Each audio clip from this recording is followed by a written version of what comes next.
are in the zone. The Zone is presented by Guaranteed Foods, delivering all natural food to Midwestern families since 1958. Enjoy healthier food, more free time, free delivery, and better value. Go to GuaranteedFoods.com.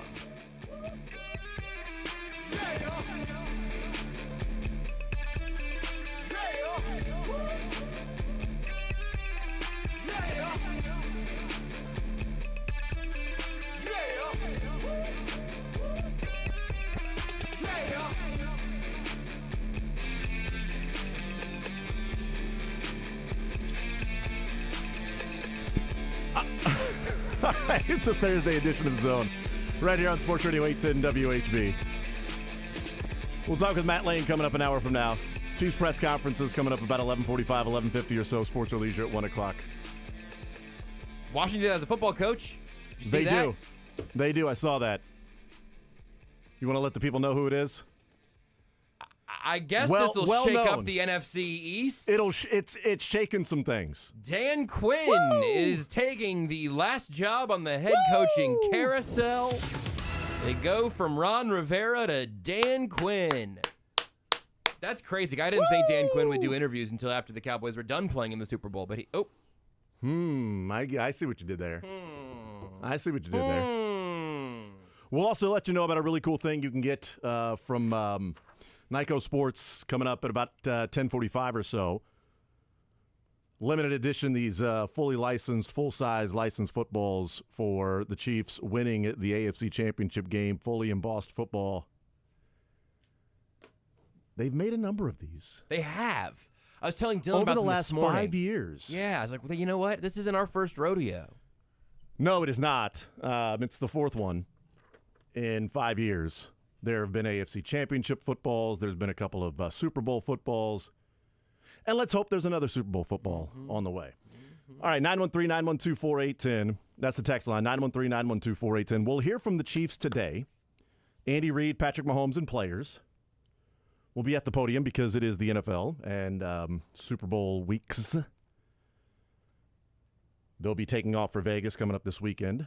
And, they had the last couple of days off by having this bye week. So we'll hear from the Chiefs coming up about 11:45, 11:50 or so. The Chiefs put out an injury report of what would have been an injury report if they had practice yesterday. So that's I don't even need to get into it and look at it. We got time.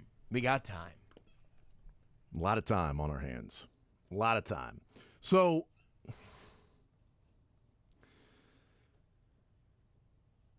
Kadarius Toney was in the news on Sunday morning for the wrong reasons.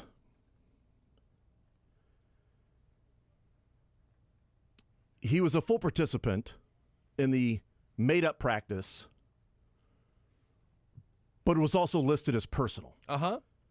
NIR, I believe, not injury-related the first time on the books. Yeah. NIR, personal. We found out personal on Saturday that it had to do with the birth of his first child. Mm-hmm. Then we found out that he took some things personally over the last month or so on Sunday morning when he had the audio. Mm-hmm. We're not going to play the audio. It would be genuinely difficult to. I think people have probably heard the audio before.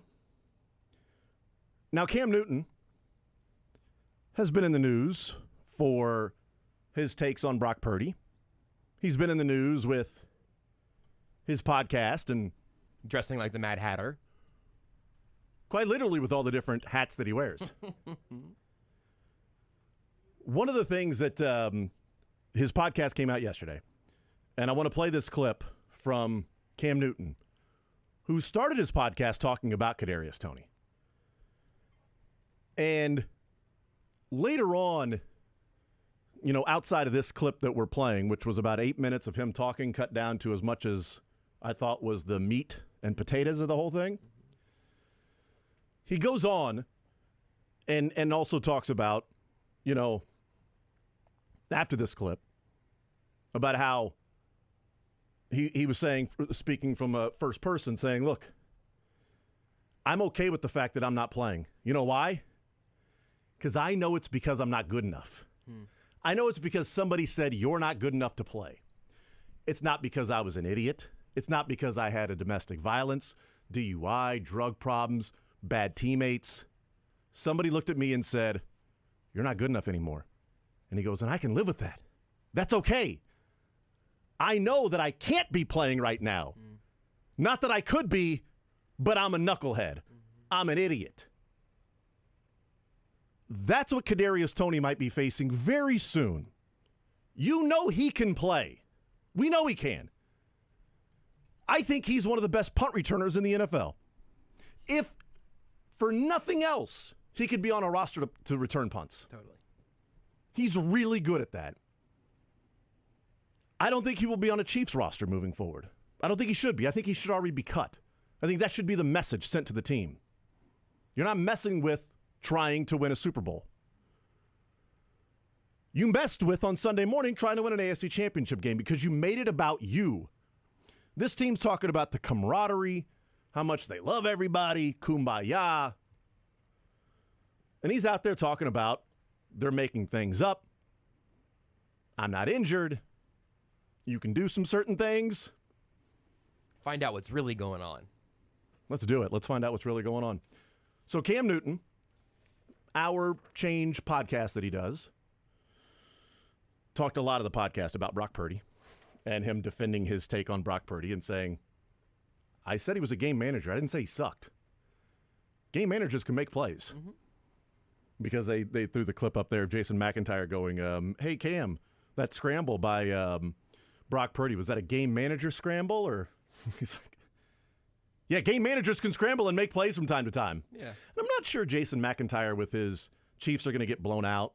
You know, it's one thing to say, I think the Ravens will win in like a 50-50 sort of thing, but Chiefs are going to get blown out. The Chiefs are done. The Chiefs suck. Andy Reid's going to retire. And then try to run a victory lap on somebody on a scramble by Brock Purdy. I think Jason McIntyre had Mahomes ranked 7 out of 8 in terms of the best quarterbacks in the playoffs earlier this year. I think Brock Purdy was at 3 and Mahomes was at 7. I thought maybe the last 2 were the ones that he was picking to go to the Super Bowl. Yeah. It was here the first 6 that aren't going to make the Super Bowl. Here's pick 7 and 8 going into the division round of quarterbacks that'll be in the Super Bowl. I'd let you try to find his logic, but I don't want you to waste your time. Great. Well, here's Cam Newton in a message to Kadarius Toney. I thought this was really good, and he has one hell of a mic drop at the end. And it perfectly encapsulates what's going on with KT, the Joker, and quite frankly, what I believe to be the way that other players around the NFL and past players might be looking at Kadarius Toney after that video/audio came out on Sunday morning. This is a message to Kadarius Toney. Bro, if you don't realize this is the main reason why your ass ain't playing by doing shit like this, welcome to corporate America, bro. These don't need you. And you don't help the situation by pouring fuel on the fire and acting as if you're going to do something when you're not. You just up yourself, dog. What you going to put your hands on? Andy Reid? Think about it. In the hood, that's how you handle your business. Shut up. And like when we got any type of disconnect, I'm going to be this like, no, you ain't going to be able to do that in corporate. Like, bro, I'm just being 100 with you, bro. And, dog, if I ever see you, bro, I hope that we can talk. Because I know how you feel. I know you feel like these is playing with your name right now. I know you feel like it's a lot of, as we would say, cap going on. Mm-hmm. You know what I'm saying? Where you feel like, bro, I've been healthy, but these ain't playing me. But you don't understand this is the reason why you're not playing.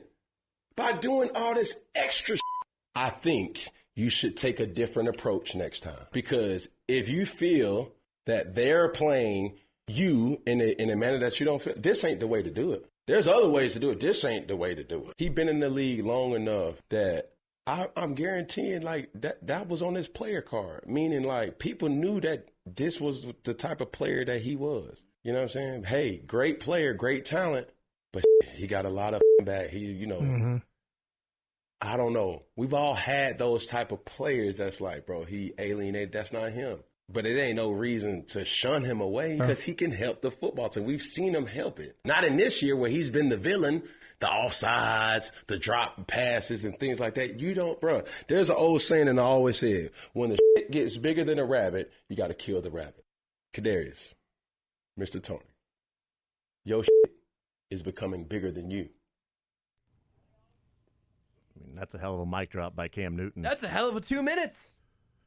And that was 2 minutes out of like 8. So if you want to go watch the whole, he gets into corporate America, more things, handling it. It's a good radio edit. Yes, it's a decent radio edit, I would say. But the mic drop was pretty good. That the saying, when the bleep gets bigger than the rabbit, kill the rabbit. Kadarius, Mr. Tony, your bleep. I would amend that. When he said your bleep is becoming bigger than you, I would take out the becoming. Your bleep is bigger than you. Your outside stuff is more than what you are bringing to the team. You are a net negative. This team can't have net negatives. If you were amazing and you did something stupid, the Chiefs might be able to live with that.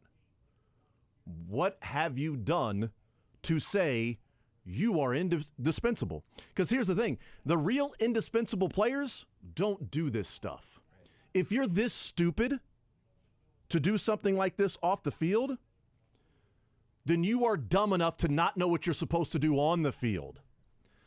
If you take time and plan out and think, I'm going to open my Instagram Live and I'm going to go live with all of this right now, why would I trust you in a split second to make the right decision on the field?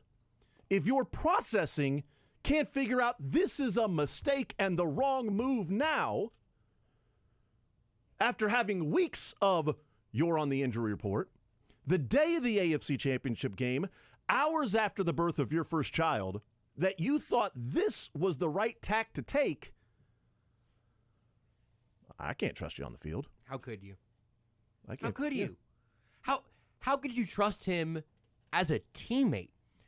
How could you trust him in practice? Like, I instinctively, just my baseline here, I bristle so much at the Josh Rosen he cares about things other than football, and so you can't trust him. Chris Connolly does not love football. He loves Star Wars and movies too much. He wants to make movies, and he's got other activities. This is ridiculous. All the way to Mahomes isn't focused because he's a father of 2 and he's doing too many commercials, and Travis Kelce's a superstar and he's not locked in. I hate that bleep because it's not true. It does, and it certainly doesn't have to be true because people who are good at handling their business can itemize some of those things. There can be some compartmentalization. I would trust Travis Kelce to handle the business he has handled this entire year, going back to getting hurt before the first game, now to being one of the most famous athletes in the world. I trust him to handle all of that and still be an elite football player because he's proven it. He's shown that he can do that. He's also taken missteps. He did a reality show that he regrets now. I get it, man. I get it. Well, you know what? Nobody on Baltimore was catching Kelce on Sunday. Damn right. And you know what else wasn't getting caught? Any of his 1,000-yard seasons that were loading at that point. Right. That was all still coming. You can make mistakes and figure it out. You can be dumb and get smarter. You can learn from your actions. You can have conversations with Andy Reid or Matt Nagy or Brett Veach or Connor Embry. I don't know who Kadarius Toney or Marquez Valdez-Scantling for all the bleep that he got this year. Deserved, okay? Deserved bleep that he got. He had a miserable season. But he was still out there and still earning Patrick Mahomes' trust in the biggest moment of the year. And I bet he could have had a good conversation with Kadarius Toney about, hey, man, neither one of us are having the seasons we wanted to be having here, but I'm going to be playing and eventually making a play in the AFC Championship game, and you are going live the morning of it. The Chiefs give second, third, fifth chances. They had Tyreek Hill, who has never been accused of being really good at filtering what he says publicly. They signed Damon Arnett to a futures contract just to have him wave a gun around on camera and then get cut again within the week. That was a playoff stretch thing, too. Totally unnecessary. The Chiefs have stepped in it before. They also reportedly have all these, there's a lot of off-the-field character concerns about George Pickens. Everybody's an individual case. I don't think there's any flat blanket you can throw over any philosophy, any player. It's too detailed for that. I want to defend the player, and I want to defend the multiple layers that lives have at every turn. And I've got nothing for Kadarius Toney. Cam Newton is exactly right. His bleep is bigger than he is at this point, and I don't see him shrinking the bleep, and I don't see him getting any bigger. The problem with Kadarius Toney is there's a couple things that you could have looked at his career when the Chiefs traded for him. And I'll make a comparison to Justin Herbert on the field. Nothing with Justin Herbert off the field, okay? All right, I'm with you. Justin Herbert on the field. What I've said when they hired Jim Harbaugh, when Justin Herbert came into the league, it was Okay, he was done in by his coach. Well, now they got Brandon Staley. They got a new offensive coordinator. Got a new coach. All right, that offense sucks. Don't worry, they got Kellen Moore now. They got Kellen Moore. This is going to be different. It wasn't different. If he can't do it with Jim Harbaugh, he's out of excuses of being a, quote, winner of the teammates showing up to his birthday party, the old, draft day fun with Kevin Costner. One of the things at Oregon, is he a real leader? Can he carry a team? Can he put a team on his back and lead them to victory, right? Because Mahomes wasn't a winner. Right. So you can't really tell that in college, okay? I don't believe in that whole thing like, well, he doesn't win in college, therefore, yeah, Mahomes wasn't a winner, and all he is in the NFL is a over-my-dead-body game, a bleep-you game. I'm not going to allow this team to lose the game. A little bit with Justin Herbert, because the excuses are gone now that Jim Harbaugh is there. When Kadarius Toney goes from the Giants to the Chiefs, you can say his issues were because of a flawed organization. That organization could not insulate the things going on with Kadarius Toney. Kadarius Toney needed surroundings, structure, discipline, other leaders, greatness around him to help him conform to that rather than dysfunction, which could bring out the worst in him. If you can't do it with the Chiefs and one of the most respected, well-run, organized franchises, organizations, teams, dynasty, or on the cusp of, what team in the league is going to say, you're worth bringing in? Herm Edwards said back in 2006, 2007, when did the Patriots trade for Randy Moss from the Raiders? Was that was 2008 going was, into 07, 08, I think, yeah, so right? 2008 was when Brady tore his ACL, right? So Yes. 2007 was the first year. It was so the it was summer of 06 to 07. Okay. April 2007, Raiders 2007. trade Moss to Patriots for fourth round pick. Fourth round pick. Herm Edwards was the coach of the Chiefs. And the conversation with Herm Edwards was why, and I think this was off the podium. This was the Herm used to do the podium and then go off the podium and talk with the reporters and sort of give you the real story. So I don't remember if this was on the podium or off the podium. It's common knowledge now. It's been talked about now. I'm not, releasing any, hey, this is off the record stuff. But I think Soren talks about Herm Edwards talking about a my guy. Like you can have a couple of my guys. And a my guy is, I have to pay attention to this guy. He's my guy. I've got to watch him. Not my guy. I love that guy, right? That's my guy. That's my guy that's going to help control this locker room with a good energy. Hey, you got number 82. That's your guy. Okay, Yeah. my guy's 82. I got to watch this guy. Okay, all right. You can have a couple of those. But he said at the time, why they didn't trade for Randy Moss? Because they didn't have the structure to insulate, to bring Randy Moss in there, and to get the best out of him. So they didn't trade a fourth. The Patriots did. And he goes from the Raiders and sort of an also-ran, a nice player, having a decent season. A lot of wide receivers would love to have some of those numbers in the NFL, wide receivers that come and go. He goes to the Patriots, and he catches 20-something touchdown passes in a season. And they go undefeated until losing to the Giants. What team is going to be close to winning and say Kadarius Toney's a difference? What team is going to be losing and saying, well, we can bring this guy in now? That's what he's running into. The Patriots brought in Randy Moss, and Randy Moss was good. He conformed. Kadarius Toney's not doing that. What stood out to me in the sort of 20 seconds that Cam Newton said later on of, I'm comfortable knowing that I can't play anymore because somebody told me I'm not good enough. I'm not sitting here knowing I'm good enough to play, but I did this to myself. There will come a time, 5 years from now, 10 years from now, and we'll see if next year Kadarius Toney's playing somewhere.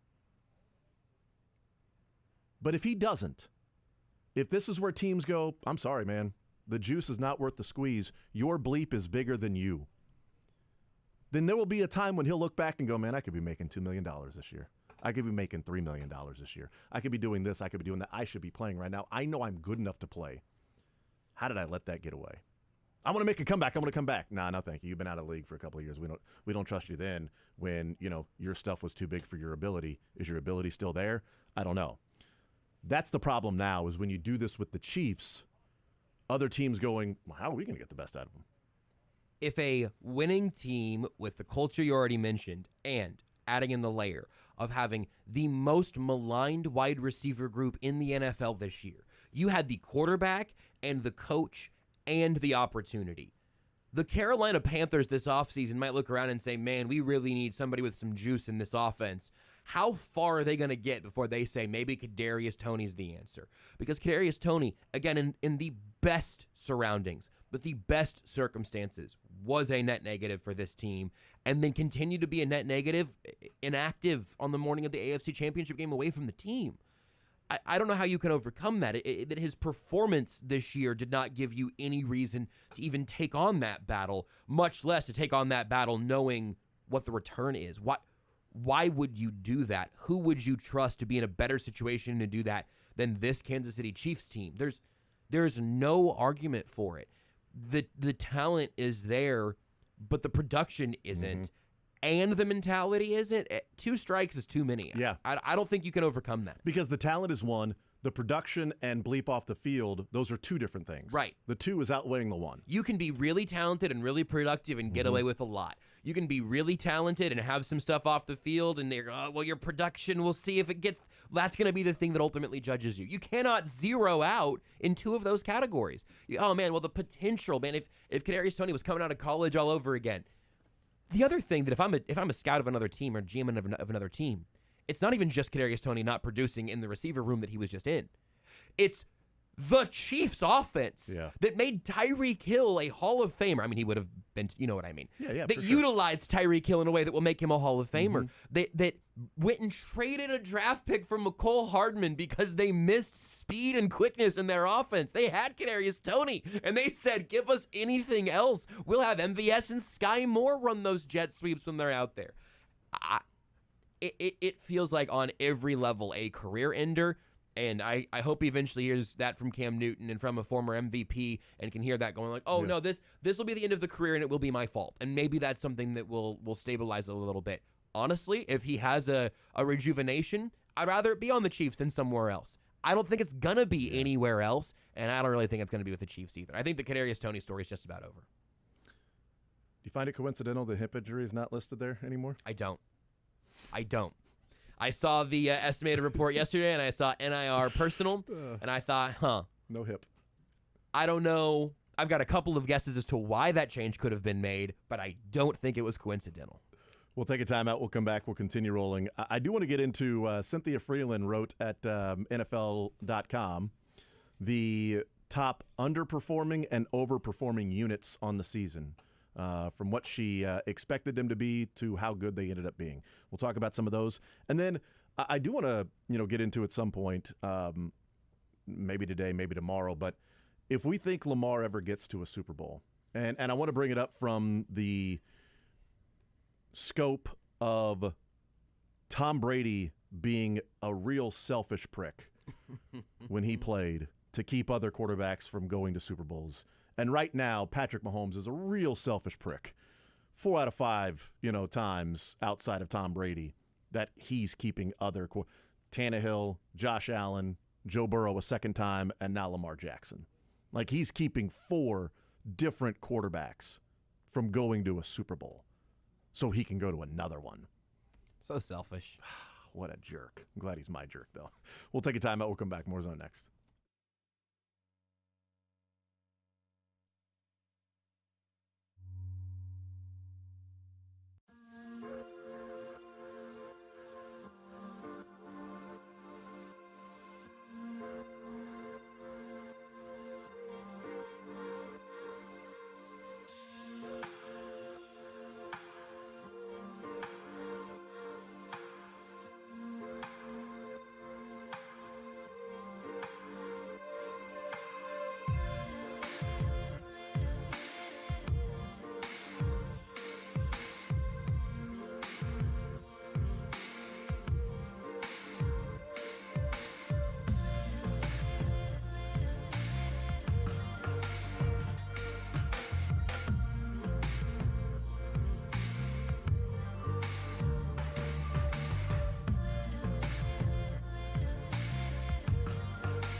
Mahomes and some players at the podium coming up at about 11:45, 11:50 or so, a little more than an hour from now. And then Sports or Leisure presented by Johnny's Tavern coming your way. There will be one more Johnny's Tavern Monday after a game for the Chiefs.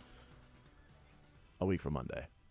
It'll be February 12th, Super Bowl Monday, national holiday. It's pretty good to start getting those deals in September and to still be getting them in February. That's right. It's not a bad life we got here. That's right. Every Monday outside of what would have been 2 along the way. Their bye week and this bye week. Wow. Every Monday you would have an opportunity to go get some percentage off that 18-inch New York-style specialty pizza, dine-in only.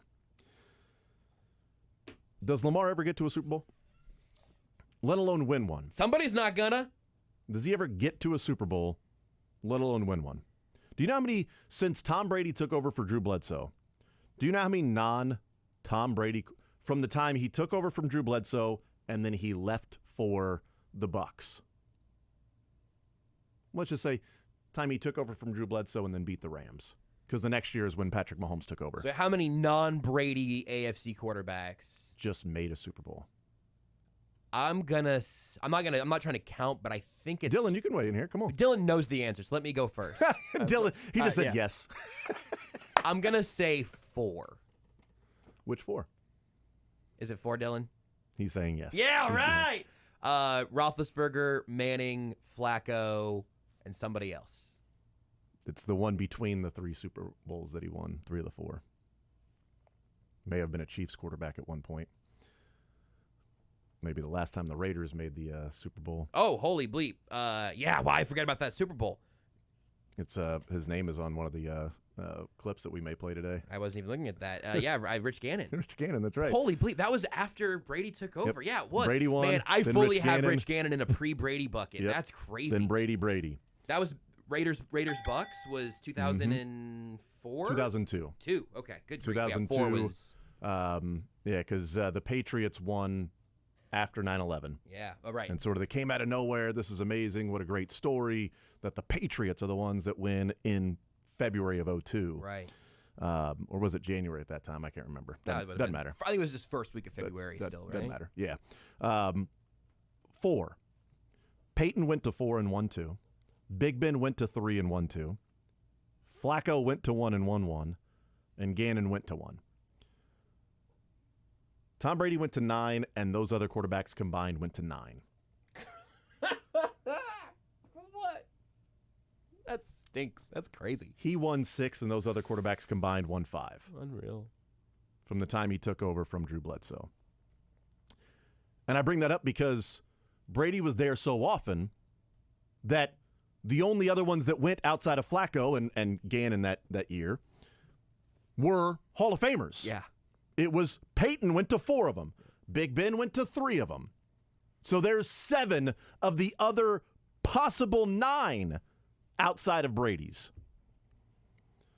So I ask about Lamar in just a general conversation moving forward in the AFC because Brady was incredibly selfish. And Patrick Mahomes, since losing to Brady, has had one quarterback besides himself make it to the championship, to the Super Bowl, and that took a Mahomes meltdown in the second half to keep Burrow from getting there. Now, maybe if Mahomes doesn't melt down against the Bengals, maybe the next year they're not incredibly motivated to come back and beat. Maybe the Bengals are the ones that have all the extra motivation, and who knows what happens last year. Bleep happens. Joe Flacco got to 1. Right, absolutely. But if we say Joe Burrow's already won. Yep. O-N-E, not W-O-N. Right, but you can also say won the AFC. Sure. Either one, but he hasn't won a Super Bowl. He's been there. There's one quarterback that's done that. Josh Allen, Lamar, Justin Herbert, Trevor, Tua, CJ. Did you say Josh Allen yet? I said Josh Allen first, yeah. Top. Josh Allen, Lamar, Trevor, Herbert, CJ, Tua. Like these other quarterbacks just thrown into the bunch, thrown into the mix. Because if those other quarterbacks make it, they now have to get past Mahomes and Burrow. Right. Because Burrow's already made it. So Burrow's already won. Burrow is what would be Peyton Manning to the Tom Brady. He's already been there. So now you got to get past Mahomes and Burrow if you're going to throw yourself in the mix of getting to the Super Bowl in the AFC with these two guys that have already done it since Mahomes got over the hump in 2019. I'd like to say that Burrow might just be the Flacco, but Flacco actually won, so... But he's not going to get there every year. Right. And the question would be, like, is there going to be one or two guys that take up the mantle of the Peyton and Ben, as opposed to, is it going to be, well, Burrow went to one, and Allen went to one, and Lamar went to one, and Tua somehow went to one, and this person went to one, and that person went to one, and the others were just Mahomes the entire time. Anthony Richardson but like the crazy thing, the reason that like Stroud and Anthony Richardson comes to mind is that it's something that that our friend Kent Swanson tweeted out after the AFC Championship game, which is that the guys that Mahomes has vanquished here now are all off their rookie contracts. Right. I mean, there's not even the Flacco value window. There's not a fluctuating window for these different teams that it's Allen is elite, but he's got a big cap number, or it's Burrow's really good, but he's still on the rookie deal. These teams are all kind of in their window right now, and the Chiefs' window is not yet closing. Mahomes' cap hit this year was $37 million. Next year it jumps to $57. Mm-hmm. We'll see if they do anything with that. Josh Allen's cap hit this year was $19 million. Next year it jumps to $47. Yep. Unreal. Burrow's a slower burn, but if you look at Burrow and Lamar this year was 22, Joe Burrow was 20. They both have 1 year to where it's sort of in the middle there of low 30s, upper 20s. But in 2025, Lamar is going to be $44 million, and Joe Burrow is going to be 46.3. That means they have 1 more year left before they're in the 40s of cap hits, which is more a bigger cap hit than Mahomes was this year. It's just like that's the window of having a financial advantage over the Chiefs. Yeah, it's done. And they haven't done anything This with was it. the year. Lamar was $22 million, Joe Burrow was 19.5, and Josh Allen was 18.6. And Joe Burrow unfortunately got injured, and Mahomes went through Josh Allen and Lamar. And again, he wasn't close enough to be in that conversation, so I understand why we're leaving him out. But if you're looking at Justin Herbert now and like, oh, Harbaugh and the chance that we all agree here that Harbaugh makes the Chargers scarier and gives them a better outlook, right? None of us are going to pick them to win the AFC West next year, but several people will. His advantages gone, and the rest of that roster was built for this year. All of these teams invested in veterans for last year, this year, and to some extent next year, if you're counting deals like Von Miller's, whose deal next year is going to be an absolute albatross. It is going to take something weird to happen for these teams to make Super Bowls. Justin Herbert's cap hit next year is only 19.3. Is that his last low year? Because after that it jumps up to 40. And the rest of the cap for them next year is right. Beat. He's only at $19.34 million. But they're almost $50 million over the cap already. Like, I mean, what do you do? That advantage, and that's sort of my point of now these teams are going to have to make some difficult cuts. Yes. Difficult decisions. The Chiefs have already done that. Yes. And they've made back-to-back Super Bowls. They have to do it again this offseason with Snead and Chris Jones, and they got to adjust again. How do they do that? So there is another opportunity with Jones and Snead may be gone while Mahomes' cap hit jumps up to 57. How do they differentiate those things from where they are now to keep themselves on a winning track? It's probably not going to be $57 million for Mahomes to play into the cap next year. It'll probably be much lower than that, depending on what much lower means to different people, relative term. But Lamar and Burrow and Allen all jump up. Now, maybe theirs will be lower as well. Right, sure. Maybe they'll have to do that because, the Bills are dealing with cap issues, and so maybe Josh Allen's not going to be $47 million. But even if he drops from 47, it's because they're just trying to get under the cap. Not dropping to 47 so they can go and add. Dropping from 47 so they can be legal. So they can be under the rules. And if that 47 goes down, that means in 2025, his $56.5 million cap hit is going to go up because he didn't sign a 10-year extension. Right. He didn't sign that extension. They eventually will give him more money, give him more years, but he didn't sign that extension. So eventually, that guaranteed money on this contract is going to have to come due. Every team has some version of that. The Bengals are going to have to decide on T. Higgins and some big contracts to deal with. The Chargers are in cap hell. The Ravens have just sort of rebuilt all of this. Is Lamar the newest contract of those guys, just from like when he literally signed it? Or did Herbert sign his after? I can't remember. Herbert's would be delayed by the year, but, as we've talked about. there is no systemic advantage for any of the non-Mahomes teams. Yep. Everyone's pretty much on even footing now, and one of the teams on even footing has a quarterback who's 10 feet taller than anybody else's quarterback. Yep. We'll take a timeout. We'll come back. We'll tell you how you can get something really cool as the Chiefs go to yet another Super Bowl. We'll talk about that coming up next.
With you. We'll talk with Matt Lane coming up in the next segment. We'll hear from the Chiefs an hour from now. Right now, telling you how you can get something really cool. Great piece of memorabilia, man cave, present, whatever it might present to yourself. A keepsake for this Chiefs season, which has been a memorable one, both for the highs and the lows. Bob Iback joining us here from Nyco Sports as he lets you know all of the things that and ways you can get this beautiful football. Bob, welcome to the show. How are you today, man? Hey, Jason, Josh, nice to be with you guys. It seems like we do this almost every year, and it's become a nice experience. And I was just checking online today about looking at the prices for some of these tickets. Oh, my goodness. That are going out in Vegas, $2,000 to $3,000 for a ticket just to go watch the game. You got it half off? I was thinking, you know what? I got something you can get for $119.95 that'll keep the memory alive for a long, long time, and that's what I want to talk about with you and your audience today. And these are really cool, as you've seen these before when we've done these with you, because I know last year they won the Super Bowl, and I've had 3 of these in the last 5 years. It's a full-size football, fully licensed, and it's exclusive to Nyco Sports. Only 5,000 of these will ever be made, with a portion of the proceeds going to a really good charity that the Chiefs chose. It's called CASA, C-A-S-A, stands for Court Appointed Special Advocates. What they do, there's volunteers in the community in Jackson County out there who stand up and speak out to help children who have experienced abuse and neglect. Just a great group. So a portion of the proceeds from this will go to help out them. Each football is fully embossed on the various panels, so it'll keep it pristine looking with the logos and the stats and the pictures on there. They're $119.95 each. You'll get a numbered certificate of authenticity, and in a moment I'll give out that toll-free number and website, but you better hurry up and order these ahead of time, because I've been told with all these Swifties that are out there, they're looking at these as, this is a bargain for them to go ahead and get something that'll tie in with Taylor Swift and, of course, her boyfriend, Travis Kelce. So when I give out that number, I urge people, do it sooner than later. And these footballs will be updated. And if the Chiefs go on to get that back-to-back championship, we'll have all that information with the update on one of the panels as well. The first panel on the football has the entire 2023 season schedule in order with scores, dates, opponents. Right in the center there is a beautiful Chiefs helmet logo.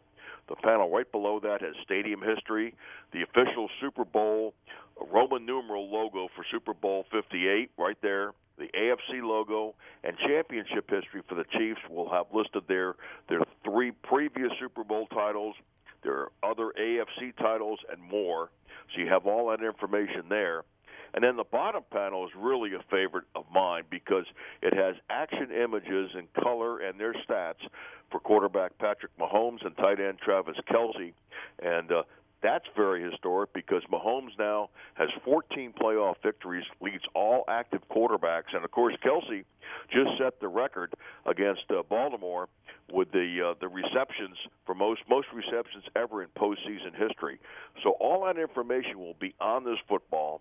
And, of course, like I mentioned before, with all the Swifties out there associating and trying to get memorabilia and everything else associated with the game, this is going to be going pretty fast. So I urge people, call this number as soon as you can, 1-800-345-2868.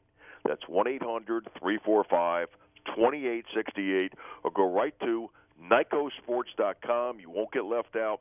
You can order it there, NIKCOSports.com. That's NIKCOSports.com, or just hit that number again, 1-800-345-2868. These will be sent to you in about 6 to 8 weeks. It takes a little longer because of the embossing process. But, Jason, you know what? I've had these footballs in my collection, in my man cave, for years, some of them going back 10, 15 years when I've worked on projects like this. And those footballs look as pristine looking because of the embossing process. They don't fade. So that's a special thing, and that's why it takes a little longer to make these. Yeah, the embossing part is what makes it so beautiful. And you mentioned, you got a little time before it gets there, which also allows you guys and Nyco Sports to be able to put that Super Bowl championship there, hopefully in a little less than 2 weeks, if the Chiefs are able to get that done. But great point on the Swifties when one of those panels has an image of Travis Kelce embossed in color and everything. Yeah, absolutely. And I hope we can be checking back with you next week after not next week, but after after they play the game on February the 11th, and check back with you to let you know what's going on after the game is played against San Francisco. And I know the Niners are going to be hungry because they haven't won a Super Bowl since 1994, so it should be a classic game. Mm-hmm. No, it's going to be a lot of fun. I cannot wait for it. Bob, you're the man as always, and I hope we catch up in little under 2 weeks from now. Yes, that sounds like a plan, and go Chiefs. Absolutely. There's Bye-Bye back. Nico Sports, Nikco Sports.com. Again, Nikco Sports.com. You can call 1-800-345-2868. 345-2868. NicoSports.com. $119. And again, the portion of the proceeds you mentioned going to Jackson County Casa. We've told you about Jackson County Casa before. Myron Metcalf, when he joins us on Tuesdays at noon, benefits Jackson County Casa and the court-appointed special advocates that recruit, train, and support the advocates for best interests of the children in the Jackson County family court system. So really cool that this also goes to help a really cool charity, a really cool organization like Jackson County Casa. So the fully embossed football, there are only 5,000 made. When they're out, they're out. And when one of the panels has a picture of fully embossed and in color of Travis Kelce, it's a good point about the Swifties out there. And if the Chiefs win, the football will then be updated with the Super Bowl championship as well. Cool stuff. NicoSports.com.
Family since 1958. Enjoy healthier food, more free time, free delivery, and better value. Go to GuaranteedFoods.com.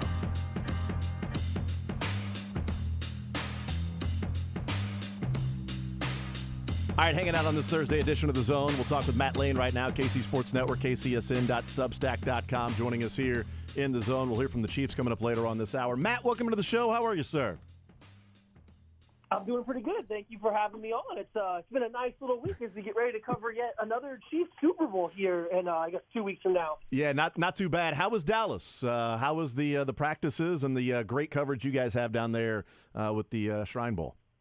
It was awesome. We love going to the Shrine Bowl every year, and this year they had it in Dallas at the Star, actually, instead of in Las Vegas, and it was fun. It was a nice little change. The facility down there at the Star is phenomenal, and Eric Galco puts on, a great kind of all-star game and stuff like that. It's very geared towards the players and getting the media what they need. So it's a lot of fun, and we get to sit down, have one-on-one interviews with a bunch of different players, pick and choose, guys that we like talking to, like on the field. So it's one of our favorite times of year. And then now the past few years, it's become kind of a tradition to watched the Chiefs win the AFC Championship game while we were on this trip down to the Shrine Bowl. So we were all together at an Airbnb watching the game and having a good time with that. That is awesome. Are there any players or player that's starting to catch the affection of your eye and maybe develop a crush on as you guys get ready for this draft guide and, of course, the draft, and you guys get fully fully encompassed in all of the things that'll take place with the draft? Yeah, there's always going to be a few guys down there. I think the big one right now that I think a lot of Chiefs fans have kind of gravitated towards has been Malik Washington, a wide receiver from Virginia who had previously been at Northwestern, transferred to Virginia after 4 years after graduating from Northwestern. He's kind of got a Tyreek Hill body type. Not saying he is Tyreek Hill, but he's got that body type. So he's a little shorter, but really well built, great after the catch, not afraid to go over the middle of the field, and just you can see him, whether it's his highlights or you watch him one-on-one, you just get why it kind of works. You can find this reliable pass catcher over the middle of the field, good after the catch. So he was a fun one.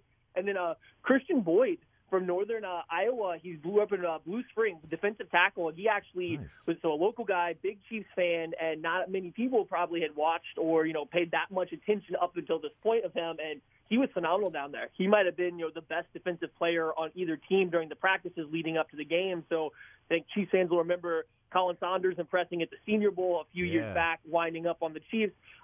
Christian Boyd could be on that kind of same trajectory, just as kind of blowing up in an all-star game and being a defensive tackle that people didn't really have eyes on until this came around. Interesting, yeah. No, I'm looking forward to some of the write-ups and everything there. How did my guy Malachi Corley look to you?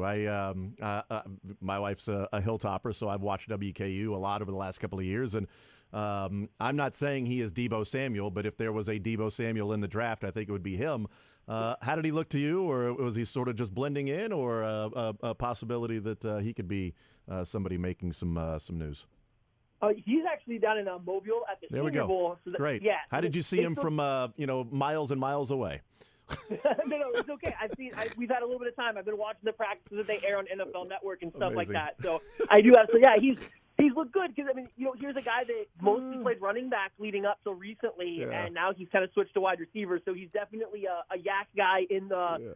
Deebo, I think, is like your high end, but he kind of reminds me of even a less polished Rashee Rice coming out last year, where it's like you get the ball in his hands and let him go to work. It's just the challenge of figuring out how to get the ball in his hands. So he's mostly, at the Senior Bowl, I think he's done a good job showing that he's explosive. It's just you're still a long way to go as a receiver, but we've seen like a team like the Chiefs can find a way to make that work. Yeah, I'll eventually figure out which is which. I'll get there one day. I'm very excited about it. They overlap now, so I know. That is fair. I know. And I'm like, well, was that the Senior Bowl? Was that the Shrine Bowl? Either way. Matt Lane, we know that. We know he's our guest from kcsn.substack.com, the KC Laboratory podcast. All right, so your takeaway from the Ravens game. I know that you wrote at KCSN, at KC Sports Network, the turning point, the sort of big play of the game that you went through, and certainly there were a number of them, and I was in agreement with you reading, the L'Jarius Sneed play on Zay Flowers, the interception with Deion Bush that happened there. But as you look at the totality of the game, what's your takeaway from that and how the Chiefs were able to pull it off? And I really think the Chiefs they just know how to win football games. They just know what's needed from them. I mean, it seems that I think it's been no more evident than these playoff run, right? So against the Dolphins, I think they were very well aware that the Dolphins were beat up over the middle on defense, over the middle of the field. And the offense probably didn't have to do a whole lot, but they were going to have to show a little bit of something. They have to find a little bit of rhythm. So the offense attacks the middle of the field. They move the ball. They're never really pressing, trying to get touchdowns. They're okay with field goals because they know that'll work. And they just kind of control that whole game. They know their defense is going to be able to shut down the Dolphins' offense so they win that game. They go into the Bills, and I think they know offensively they're going to need a little bit more scoring output versus the Bills. And yes, the defense was still depleted, but they knew they needed more. So they come out, and the offense still, again, plays better. They're pushing the ball downfield. They're getting in these condensed formations and showing this defense more things to deal with and to look at. And it's because I think they knew they needed more. I don't think they anticipated their defense necessarily struggling as much as it did in the first half, but they knew they could lock it down in the second half. They just had to keep up for that first 30 minutes of football. Then they would kind of take over. And then now you get to the Ravens game, and I think Travis Kelce on the New Heights podcast said it. they just had, if they scored a couple touchdowns, they knew that would put pressure on a Ravens offense that doesn't want to function through the drop back pass game. And they did that. They came out, they scored 2 touchdowns quick, they get a follow-up field goal, and the rest of the time you could just feel the Ravens were chasing the points.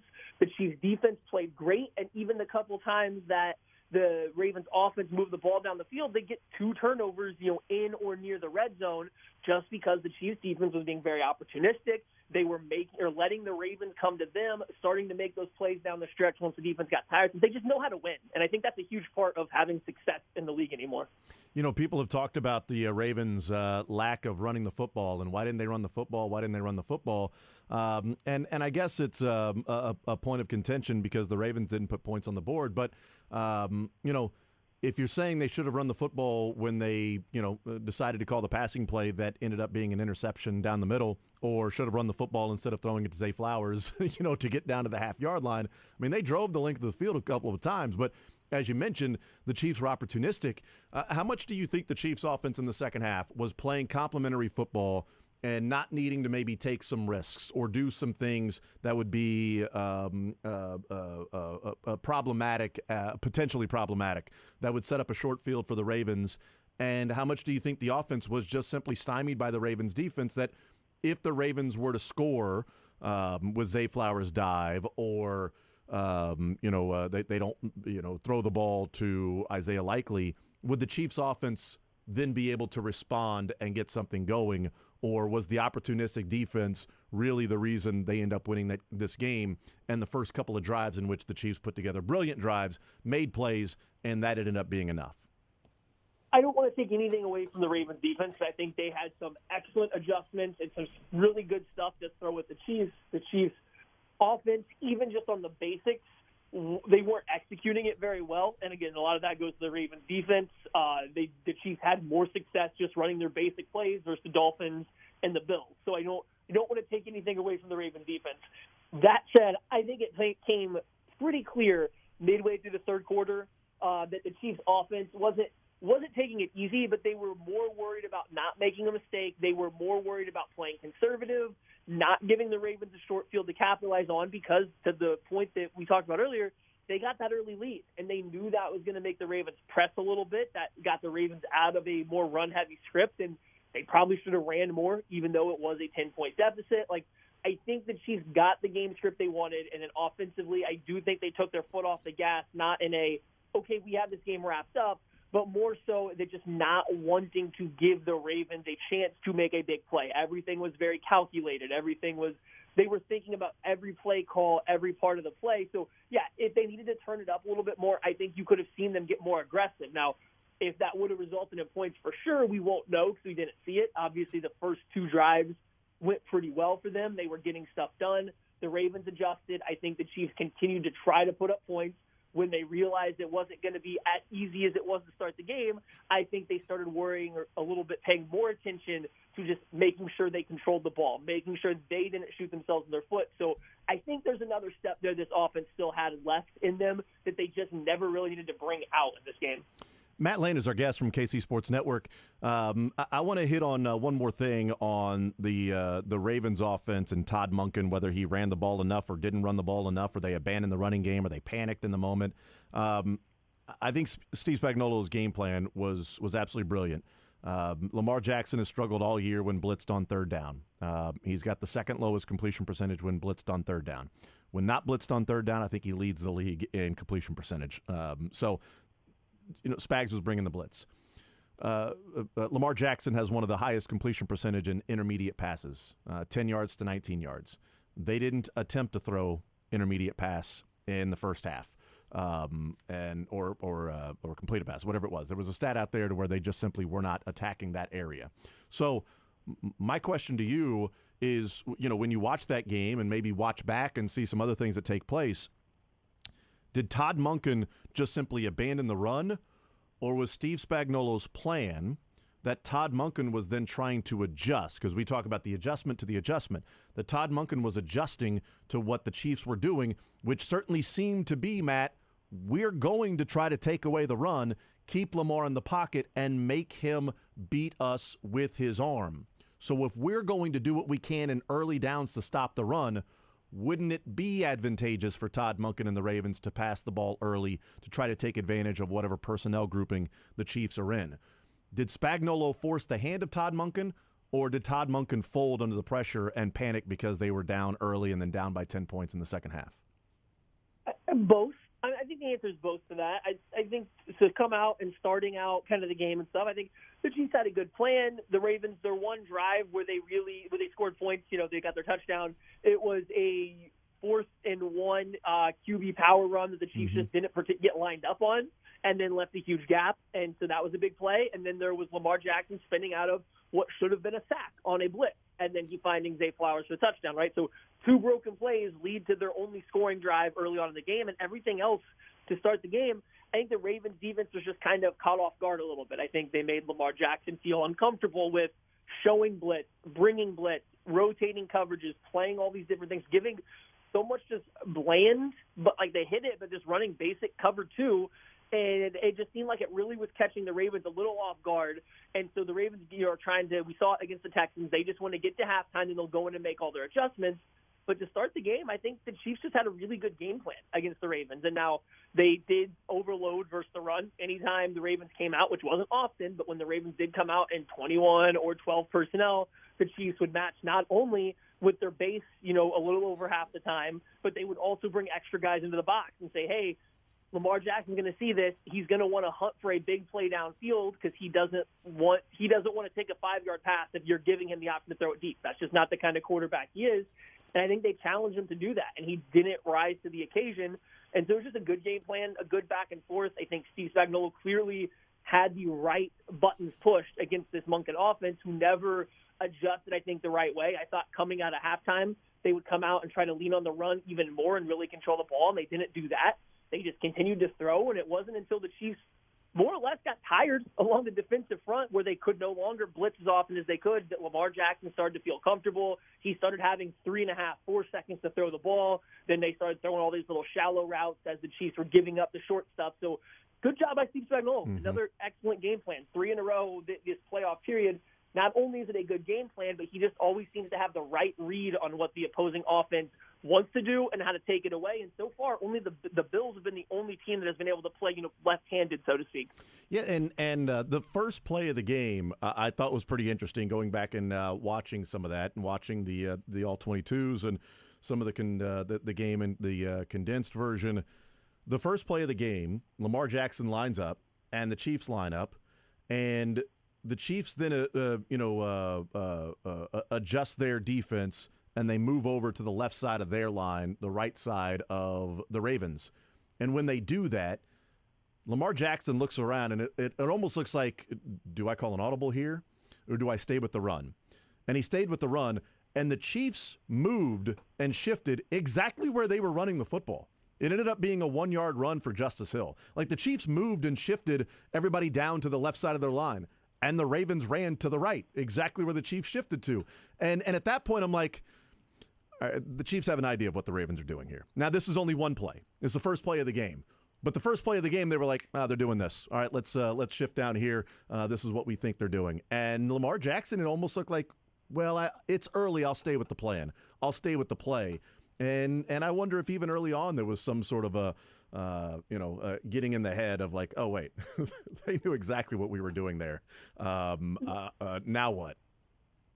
Yeah, and the Chiefs have shown it this playoff stretch here, and I think that was an example too. Is when you have somebody like Leo Chenal, who you can reduce down to play, essentially they play a 5-man front across the defensive line, and they put Leo Chenal in as essentially a 4-eye, like right over the offensive tackle's inside shoulder. They've pulled him down as a defensive end. Like, they'll play a true 5-2, a 5-man front with 2 linebackers.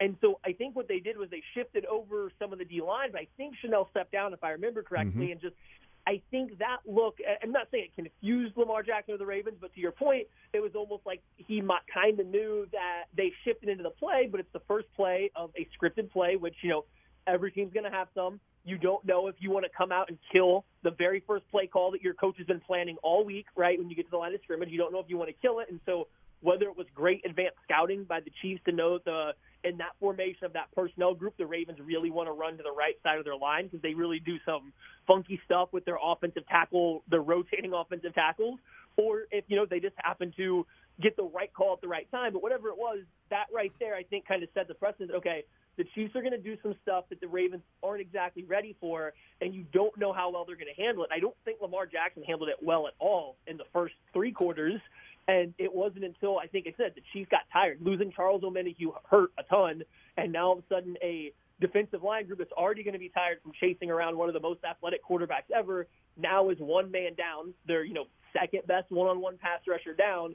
I think that played a big part on how he or why he started to feel comfortable towards the end of the game and why the Ravens kind of started to move the ball. But until then, he was struggling. Todd Monken did not have the right answers until it was kind of too late. And so great job, Spag. Great job, the entire coaching staff that kind of had that thing scouted out.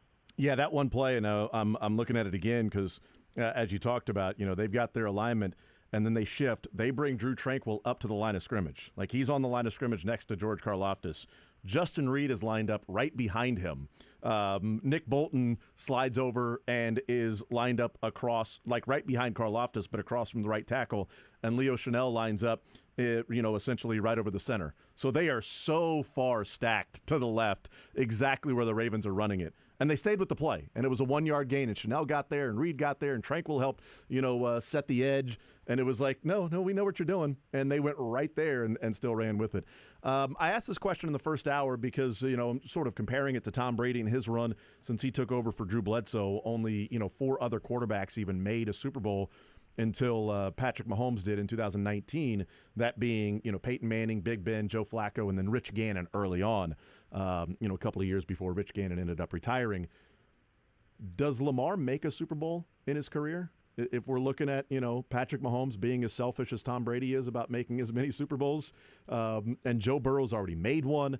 You've got Josh Allen, you got some other guys, like the difficulty of getting there. The odds would say no, but I'm just wondering, in your standpoint, does Lamar Jackson ever find himself in a Super Bowl? Oh, that's tough.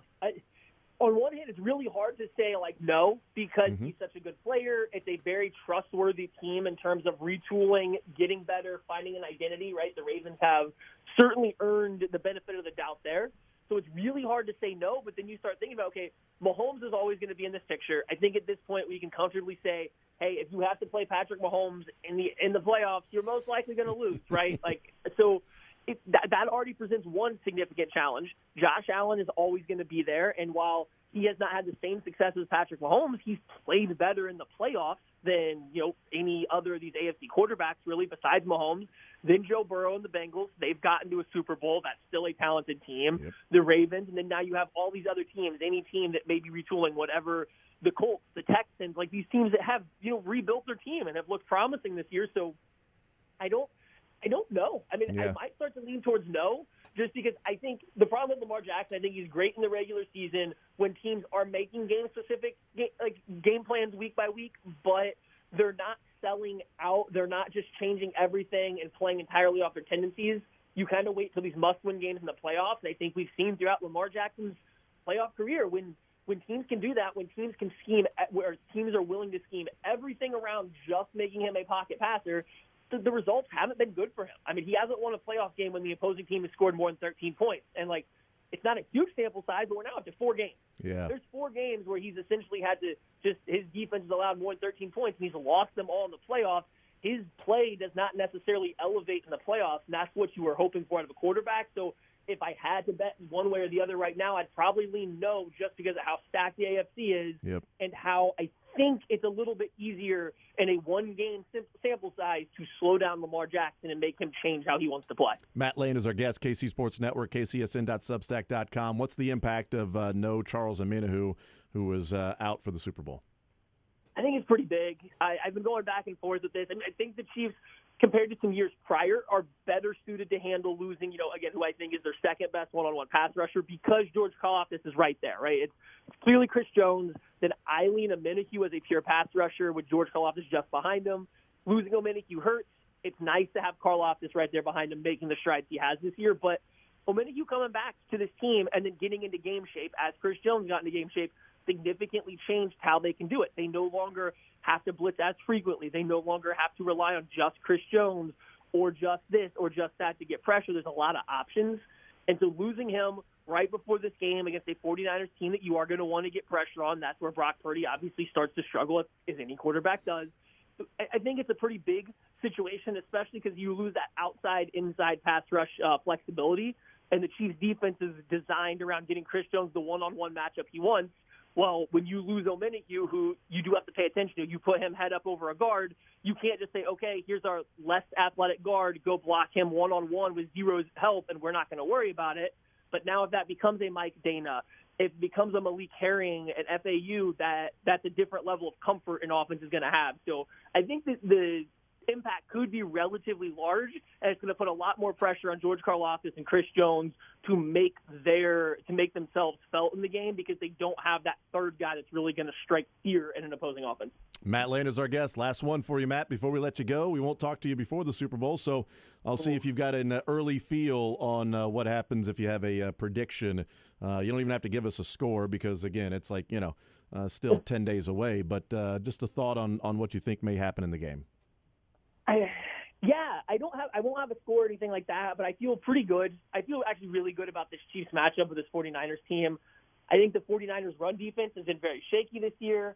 I think that they're a very static defense. Now, obviously, again, one game sample size, they can change all this up. But what they do, they're kind of a line-up and play defense. And from what we have seen in the past, that is line-up and play defenses don't work well against Andy Reid and Patrick Mahomes. They usually tear them apart. So I think the lack of rotation post-snap, the lack of stunts in games, the lack of hiding their blitzes that the 49ers usually do lend well to the Chiefs' offense having a pretty good run, and I think you've seen that in the playoffs. The 49ers defense has given up a lot of points. They've been pretty bad by DVOA and EPA per play standards over the past 2 weeks. So I think the offense will roll just fine. And while I am a little afraid of the 49ers rushing attack against the Chiefs defense, we just saw them hold up well against the Ravens in a limited sample size, but we saw them hold up well. And Steve Spagnuolo has seen this Kyle Shanahan offense a lot, and he's getting better and better almost every single time they kind of play them with these Kyle Shanahan style of offense. Like, when's the last time one of these styles of offenses really beat the Chiefs significantly? It's been a minute, so I feel pretty good about them being able to reduce this game to, hey, Brock Purdy, drop back, read out the blitz where it's coming from, read out the coverage, and go beat us. So I think the Chiefs win this one, and I think they kind of look like the better team throughout most of the game. But like I said, I don't have a score yet. Yeah, the running game I think is going to be interesting because David Montgomery averaged 6 yards per carry, Jahmyr Gibbs 4 yards per carry in the game, and Williams had that huge run as well. And also for the talk about the coverage linebacker and Fred Warner being one of the best in the league, Sam Laporta had 9 receptions for 97 yards in the game. So it's not like tight ends have never done anything against this 49ers defense. So I think the Chiefs have the better defense between the two, and that's something that got dismissed last week going into that Ravens game. Not that they have the better defense between the two. It just got so much talk about the Ravens defense that the Chiefs defense got overlooked, and the Chiefs defense was the best unit out of the 4 units on the field. The Chiefs defense was the best in that game. Matt Lane, KC Sports Network, kcsn.substack.com. Matt, you're the man as always. Really appreciate the time, sir. And we'll catch up soon. Hopefully we're talking about Super Bowl number 3 for Patrick Mahomes in this Chiefs era. Awesome. Thank you guys for having me on. Yeah, I can't wait in a couple weeks to talk about another Chiefs Super Bowl victory, and then we can turn towards the draft. It's another thing I get a little excited about. Absolutely, man. It's a great time. Matt Lane, you're the man. KCSN.substack.com, the KC Laboratory Podcast down there in Dallas most of this week with the East-West Shrine Bowl and getting ready for their draft guide that's there. And paying attention to guys at the Senior Bowl, too. That's great. Just very, very good, very smart, just double duty for those guys, just all the interviews at the Shrine Bowl, and then you know what, let's also keep an eye on the Senior Bowl in case some jackass asks me about a player that is even what we're watching right now. So, it's great. Yep. We shouldn't apologize for having guests who are smarter than we are. That's kind of our job. Our job isn't to be smart and know things. Exactly, that's right. It's to find people who are smart and do know things. Yeah, that's a great point. That's great. And then you're welcome. And then read the things that they say. Yeah, and then just say them out loud again. Yeah. It's journalism. How smart are we? Exactly. Yeah. This is sort of how it works. Investigative journalism. That's right. We were investigating the mind of Matt Lane. That's exactly right. Man, you dig too deep, you're going to find some things you don't like. Yep, and we broke the news right here. You heard it right here. Breaking news. Malachi Corley is at the Senior Bowl. It's shocking, honestly. Breaking Schefter news. doesn't even have that yet. Breaking news. It was breaking news to me. So, they're overlapping. It's hard. We're just scrolling come on, past just- them on Twitter, just seeing on, man. clips of dudes in helmets. Oh, man, I was getting all inspired by watching Darius Robinson go and win some matchups. Again, I know, different game, but you know, Who could say at this point? who can? I clearly I can't. There's only one game in February I care about, Jason. Damn right. And it's called the Supper Bowl. More so next.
All right, hanging out here on this Thursday edition of The Zone. Jason Anderson with you, Josh Brisco, Dylan Michaels. We'll hear from the Kansas City Chiefs. We'll hear from Andy Reid. We'll hear from Patrick Mahomes. We will hear from Nick Bolton and Drew Tranquil. A little defensive flavor going on. And those signal callers up there at the podium. That's right. Nick Bolton is just going to play his 1 of 4 today. He's 4 people that would be talking, so he's just going to do his 1 of 4. It's a joke that Nick Bolton likes to say, just got to do your 1 of 11. It's going to be on time. Everything's going to go according to plan. It's going to be a smooth operation. Yep. It's going to be the best day of pressers, maybe not, but it will be where it needs to be when you expect it to be there. Let's hear from Luke Kuechly. I saw this yesterday, the Up and Adams podcast. I like to DM myself. I slide in my DMs every once in a while. It's nice for someone to. But the Up and Adams podcast with Kay Adams, and Luke Kuechly was on it, longtime NFL linebacker, and one of the craziest things my son has ever said to me had to do with Luke Kuechly. I think you may have told this before, but 4 years ago. Okay. Kid's 4 years old. Okay. He's watching YouTube videos of football. Yeah. I walk in one day and he goes, "Dad, do you know who Luke Kuechly is?" "You're 4. Why do you?" Yeah, son, it's kind of in my line of work. What are you talking about? You're 4 years old. "Do you know who the Incredible Hulk is?" Were those his first words? If his first. "Dad, do you know who Luke Kuechly is?" What the hell? No, his first word was dog. Luke Kuechly. That guy was a dog. He's got that dog in him. Dog? That was actually his first word. He said dog. Yeah, he Yes, did have that but, dog in him. It was the it first was thing he weird. let out. But Kay Adams asked Luke Kuechly about catching Kelsey, but guarding Kelsey, and what do you do? Not necessarily stopping him, but what makes him so difficult to guard? Here's Luke Kuechly on that. I think the thing with Travis, you try to study as much as you can. You try to anticipate routes. He doesn't run. He runs normal routes. He runs fades like he just ran that touchdown, that back shoulder ball he caught against Baltimore. But nothing he does is truly on script. So he can come up, he can find a window, he can move out of a window. He has the freedom to kind of find space and sit down. And what we always talk about with guys like that is you have to keep your eyes on Travis. You can't take your eyes off of him and put him on Mahomes. If he comes out of a break, you think it's a typical out route, you put your eyes back to the quarterback, then you lose sight of Kelsey. And once you lose sight of him, Mahomes knows that. Kelsey knows that. Now he's going to pivot and get open. So when you play guys like that have such a good ability to kind of just go off the cuff, you got to have your eyes on them. You got to pin hips. You got to stay attached. And then when the ball is in the air, the one tell that guys like him have is his eyes. His eyes are always going to tell you when he's tracking the ball. The good guys, you can't read hands because they're going to wait to the last second, throw your hands up. But with Kelsey, if you can stay attached, you can keep your eyes on him, you can read his eyes. When his eyes begin to focus is when you can play through his hands. And it sounds super easy, but there's a reason that he's Travis Kelsey. It just watches once his eyes look, then play through his hands. It doesn't sound super easy to me, Luke. Not at all. It's explained maybe easy. Don't take your eyes off Kelsey. If you take your eyes off Kelsey, then Mahomes knows that you've taken your eyes off Kelsey. Kelsey knows that you've taken your eyes off of him, and then he will adjust and he'll burn you there. But also, if you're never taking your eyes off Kelsey and you're playing zone, well, then you might open up an area for somebody else to fill, or it might open up a spot for Mahomes to run if you're just simply watching Kelsey and trying to catch Kelsey. Last time I'll use that. But that was a really interesting one because it's like you have to, one, not take your eyes off him, but then when you are keeping your eyes on him and not looking at Mahomes or the ball, you have to then watch his eyes because that's when you know the ball is heading your way. Then play through his hands. It narrows the view of everything literally to eyes, and it's unbelievable, and it's a proper evaluation of what it takes to actually try to find an edge on Travis Kelsey. You have to literally be like squinting into his squinted eyes. That right there, that pupil, that's your path. So yesterday we played some New Heights podcast, some clips from that. We didn't play this one, but it's great that to hear Luke Kuechly say this Forgot because this is why we didn't play. It sort of rolls into that ball sort of rolling up on Travis Kelsey when he says that knowing when the ball is coming or looking at his eyes. Travis Kelsey describing the routes and the touchdown, and what was really interesting about, okay, if you're going to play through Kelsey's eyes, This may not have worked for or play through his hands when you see Kelsey's eyes look for the ball. This may not have worked for Kyle Hamilton. Here's Travis Kelce explaining what happened on that touchdown catch against maybe the best safety in eliminating tight ends in a game. They're a man. They're a man with Kyle Hamilton, man. And I'll tell you what, that dude has a bright future. He's already a stud. And he had an unbelievable rookie year. But what is this, like a little wheel route? Like you're like out and up? yeah, just an out and up. We had shown that formation and the concept over the past probably 10 games. We've ran that concept at least once. So kind of been setting it up, and I've had, I don't know, probably like a handful of catches off of that concept where we just dot me on the out route. So we tried to do the out and up, and he played it perfectly. He did play it perfectly. But and this is what I wanted to ask you on this, because Pat throws a back shoulder, right? That's what this would be called against man-to-man. 100%, yeah. When do you guys know immediately when Hamilton is playing it perfectly that if Pat throws this, he's going to try and hit me on the back shoulder because Hamilton has leverage? Sorry, go ahead. It can happen one or two. No, you're good. You're good. These are good questions. It could happen one or two ways. Yeah. Depending on where he is, obviously Pat's going to try and give me the best opportunity to catch the ball. So if he's over top of me, he'll try and back shoulder me. But at the same time, if there's some sort of blitz, a guy comes free and Pat has to get the ball up quick and he can't make that decision like later on. So let's say on the out part, like Pat has to get the ball away now. He might just put it up and give me a chance to run and go and get it, catch it over the shoulder instead of the back shoulder. So you're still like trying to find it when you.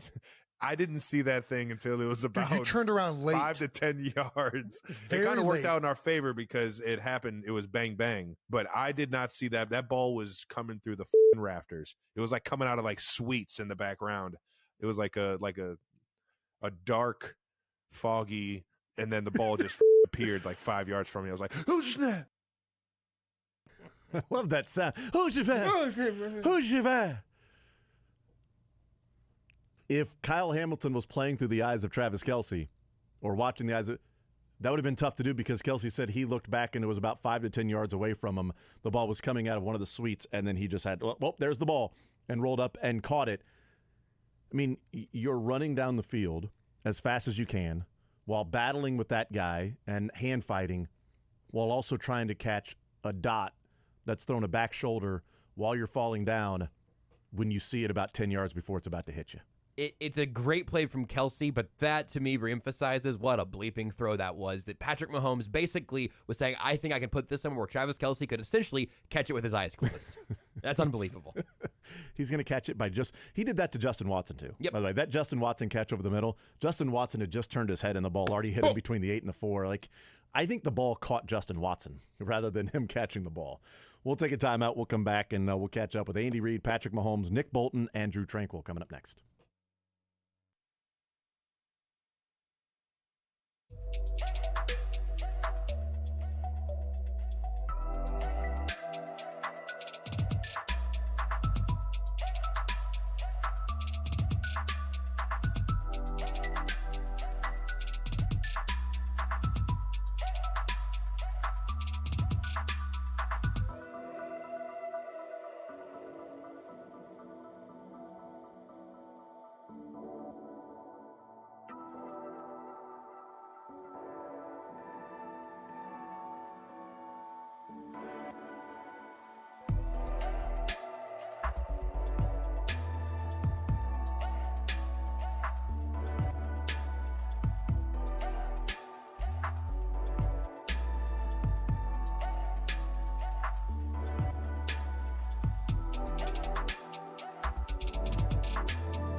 We will head out to Arrowhead when they start to talk. We'll hear from Andy Reid. We'll hear from Patrick Mahomes. We'll hear from Nick Bolton and Drew Tranquill today. Think there'll be a question about Drew Tranquill's tweet? I think there has to be. With the screenshot of the text from Andy Reid recruiting Drew Tranquill of when you see red, think Super Bowls. And then who did he recruit with? Was it Juju Smith-Schuster? Yeah, I believe he just sent pictures of the Lombardi Trophy. And by the way, both those guys ended up going to a Super Bowl in their first year, in their one-year contract with the Chiefs. That's true. Oh, man. Drew Tranquill's going to be such a good Patriot next year. Damn. No. You got to re-sign him, right? I would. Yeah. If you're going to lose Willie Gay, then you need to bring back Drew Tranquill. I think Drew Tranquill. Well, who's going to be cheaper, Drew Tranquill or Willie Gay? That's a good question. I don't know. I'm more worried about not Andy Reid or Patrick Mahomes, but someone else at the podium today, and what that contract might look like. And them actually signing him? Because you don't want him to sign. You don't like Nick Bolton. I'm just joking. Feel fine about Nick Bolton, and I think at a good price. Nick Bolton would be totally reasonable. I'm worried about what Nick Bolton's going to make. It feels like he is on, like, perennial Pro Bowler contract pathing at this point, and it makes me a little bit nervous. I hope they prioritize Drew Tranquill. I think he's excellent. I think he's a good fit in this defense. I think Nick Bolton's going to be here past his rookie contract. I agree. The same reason Anthony Hitchens kept playing. Yep. That when Spags has somebody out there that he trusts that everybody's going to be put in the right spot, and he trusts that that guy's going to be in the right spot, then they're going to want to keep that guy around.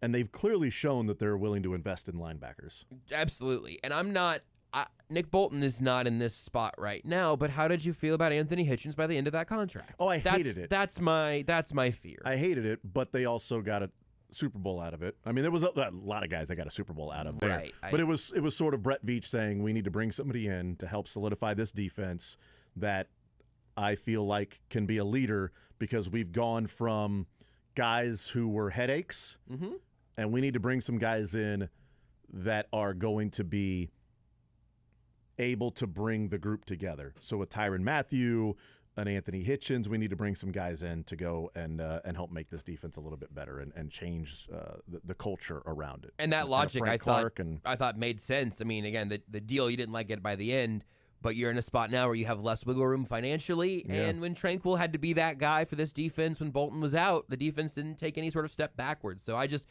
my concern is that Nick Bolton's deal is going to be like 2.5 to 3 times more than what Drew Tranquill ends up making, and I don't think it's a 2.5 to 3 times improvement as a player. Well, I also wonder, like, when you look at the contract for Anthony Hitchens and what it was then versus what it would be now. So there's inflation, there's the cap going up, all of that. So I don't want to compare the two of what Nick Bolton's contract might look like and what Anthony Hitchens would look like. I do wonder if there's an extension for Nick Bolton. Would you be saving money then if the Seahawks were trying to bring in a linebacker and Nick Bolton was a free agent and they went and signed Nick Bolton? Right. Like the Chiefs, Anthony Hitchens, free agent, they went and signed Anthony Hitchens to bring him in when other teams, were looking to sign Anthony Hitchens as well. So maybe you paid a little bit more of a premium as opposed to, hey, Nick, 3 years, you can avoid free agency for a couple of years. We want to give you a 2-year extension and have you here for 3 more years, and then you walk. And maybe that's more reasonable, easier to swallow, more palatable contract than Nick Bolton walks and you go and sign another middle linebacker, and you might be paying as much money for that guy, a new guy, as you might have paid for Nick Bolton on an extension. I don't know. I don't know what that will look like and what Nick Bolton will want, and if he's willing to take the bird in the hand of a couple of years, buying out like they do in baseball. We'll buy out a couple of years of your free agency, right? To stay around a little bit. There's a world in which there's a Nick Bolton contract that's totally fine. Mm-hmm. I am just very curious about where that number is going to be. You're skeptical that the Chiefs will live in that world. I am. I'm skeptical that the Chiefs have a walkaway number that is where my walkaway number would be. Yeah, we know they have a walkaway number. They've proven they've proven it with Tyrann Mathieu. They've proven it with Tyreek Hill. They proved it with Trent Williams. But with players they love out of the rookie contract in a spot like there's like a lot. That's also all assisted by the age of the players. Which is why it's hard to find comps too. But they haven't really signed guys to after rookie contracts. They haven't had a whole lot of them that have that Yeah, have been, right. the force multipliers you'd like them to be. Snead's obviously going to be an interesting test case as well. Charvarius Ward is a guy that they let walk after a rookie contract. Mitch Morris they let walk after a rookie contract. And you replace them with different guys. Like they haven't typically the guys that they have brought back after rookie contracts and signed to longer term deals are Chris Jones, Travis Kelce, Patrick Mahomes, obviously, Tyreek Hill. They did that, but then they also did smaller 1-year deals.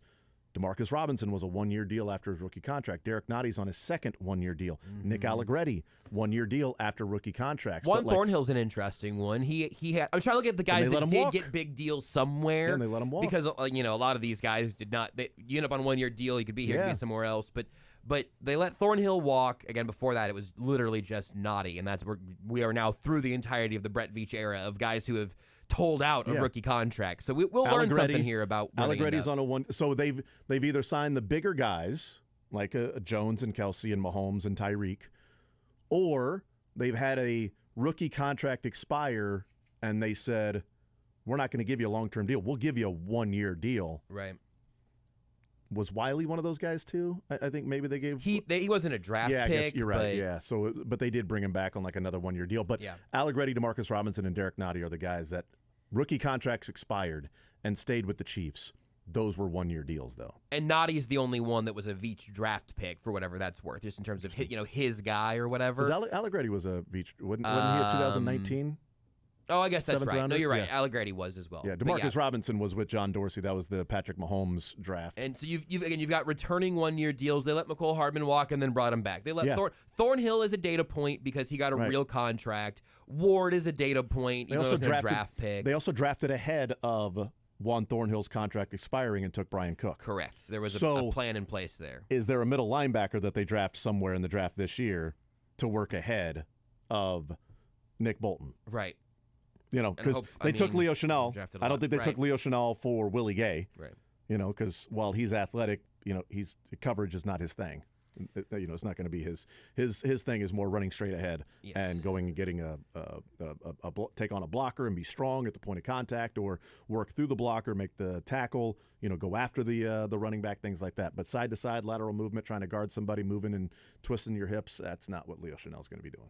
It's just still tough because I think like Snead's going to make more money than Nick Bolton and Mike Dana's going to make less. But those guys are both going to hit actual free agency. It's a good point that Mike Dana is a guy that, where does he fit there? Like, do you bring him back on a 1-year deal, or does he get a multi-year deal somewhere else that you're like, well, we appreciate it, Mike, but it's not what we do. We sign somebody that we feel like is a core piece to a longer term deal that would be representative market value, or we let you walk, or you're on a 1-year deal.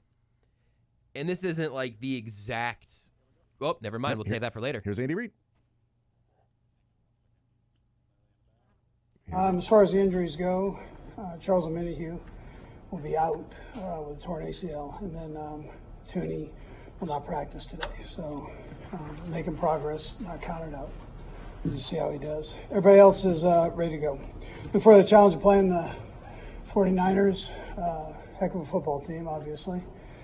Kyle does a great job with that group, and Steve Wilkes has been a head coach in the league, but is a really good defensive coordinator, likewise. And then Brian Snyder is our special teams coordinator. He does a good job. And Chris Forster and I go all the way back to our college days. He's a ex-Colorado State offensive lineman, so old WAC conference, shout out to them.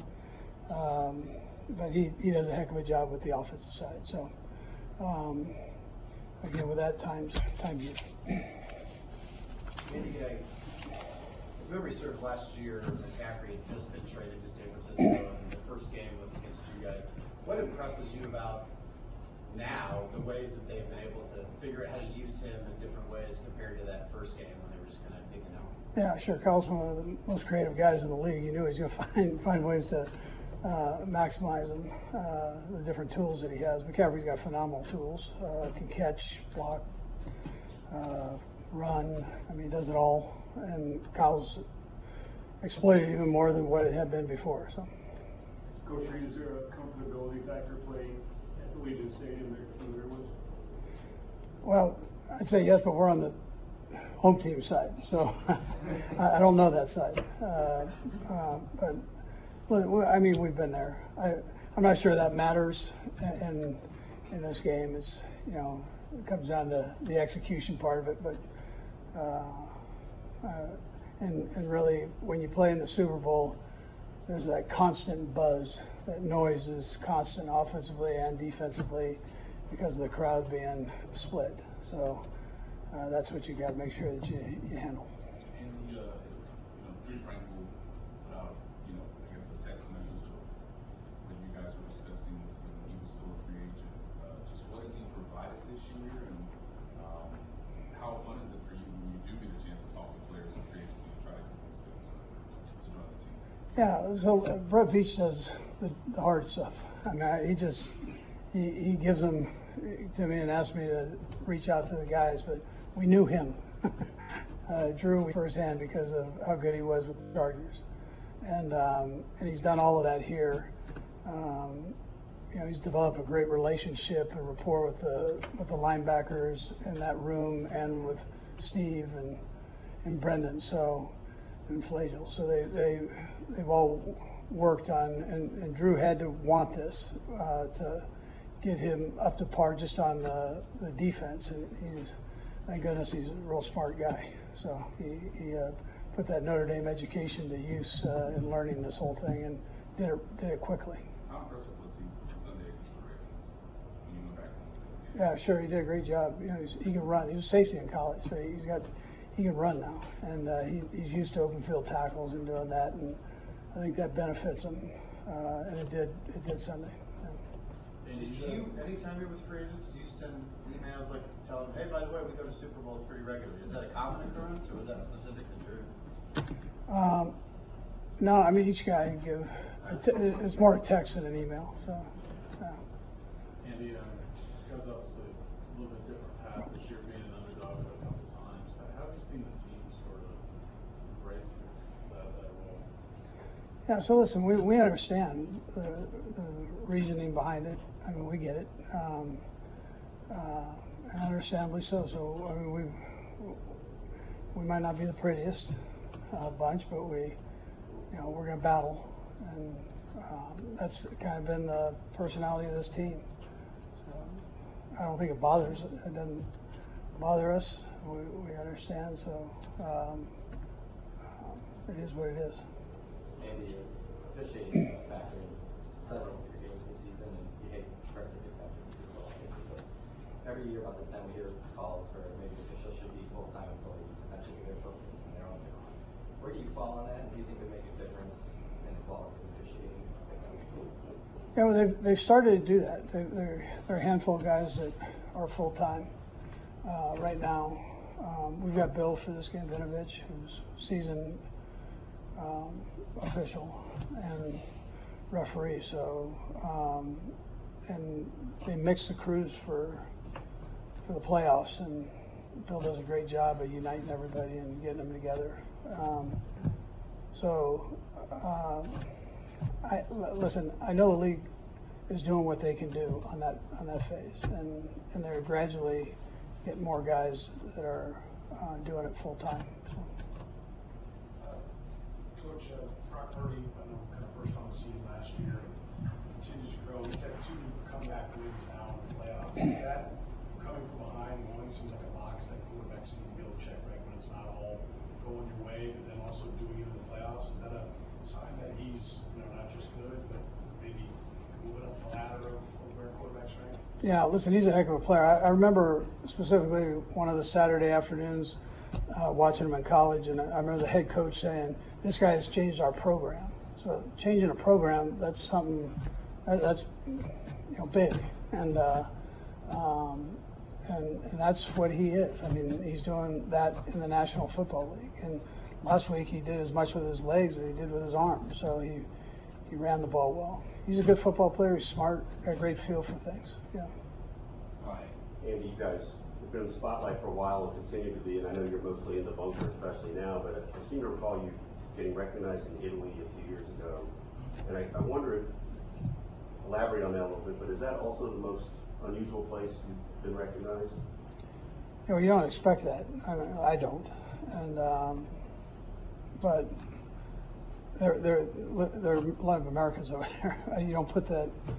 And they were having a basketball tournament, so I walk out of the hotel the first day, and there's a whole youth basketball team, and so they knew.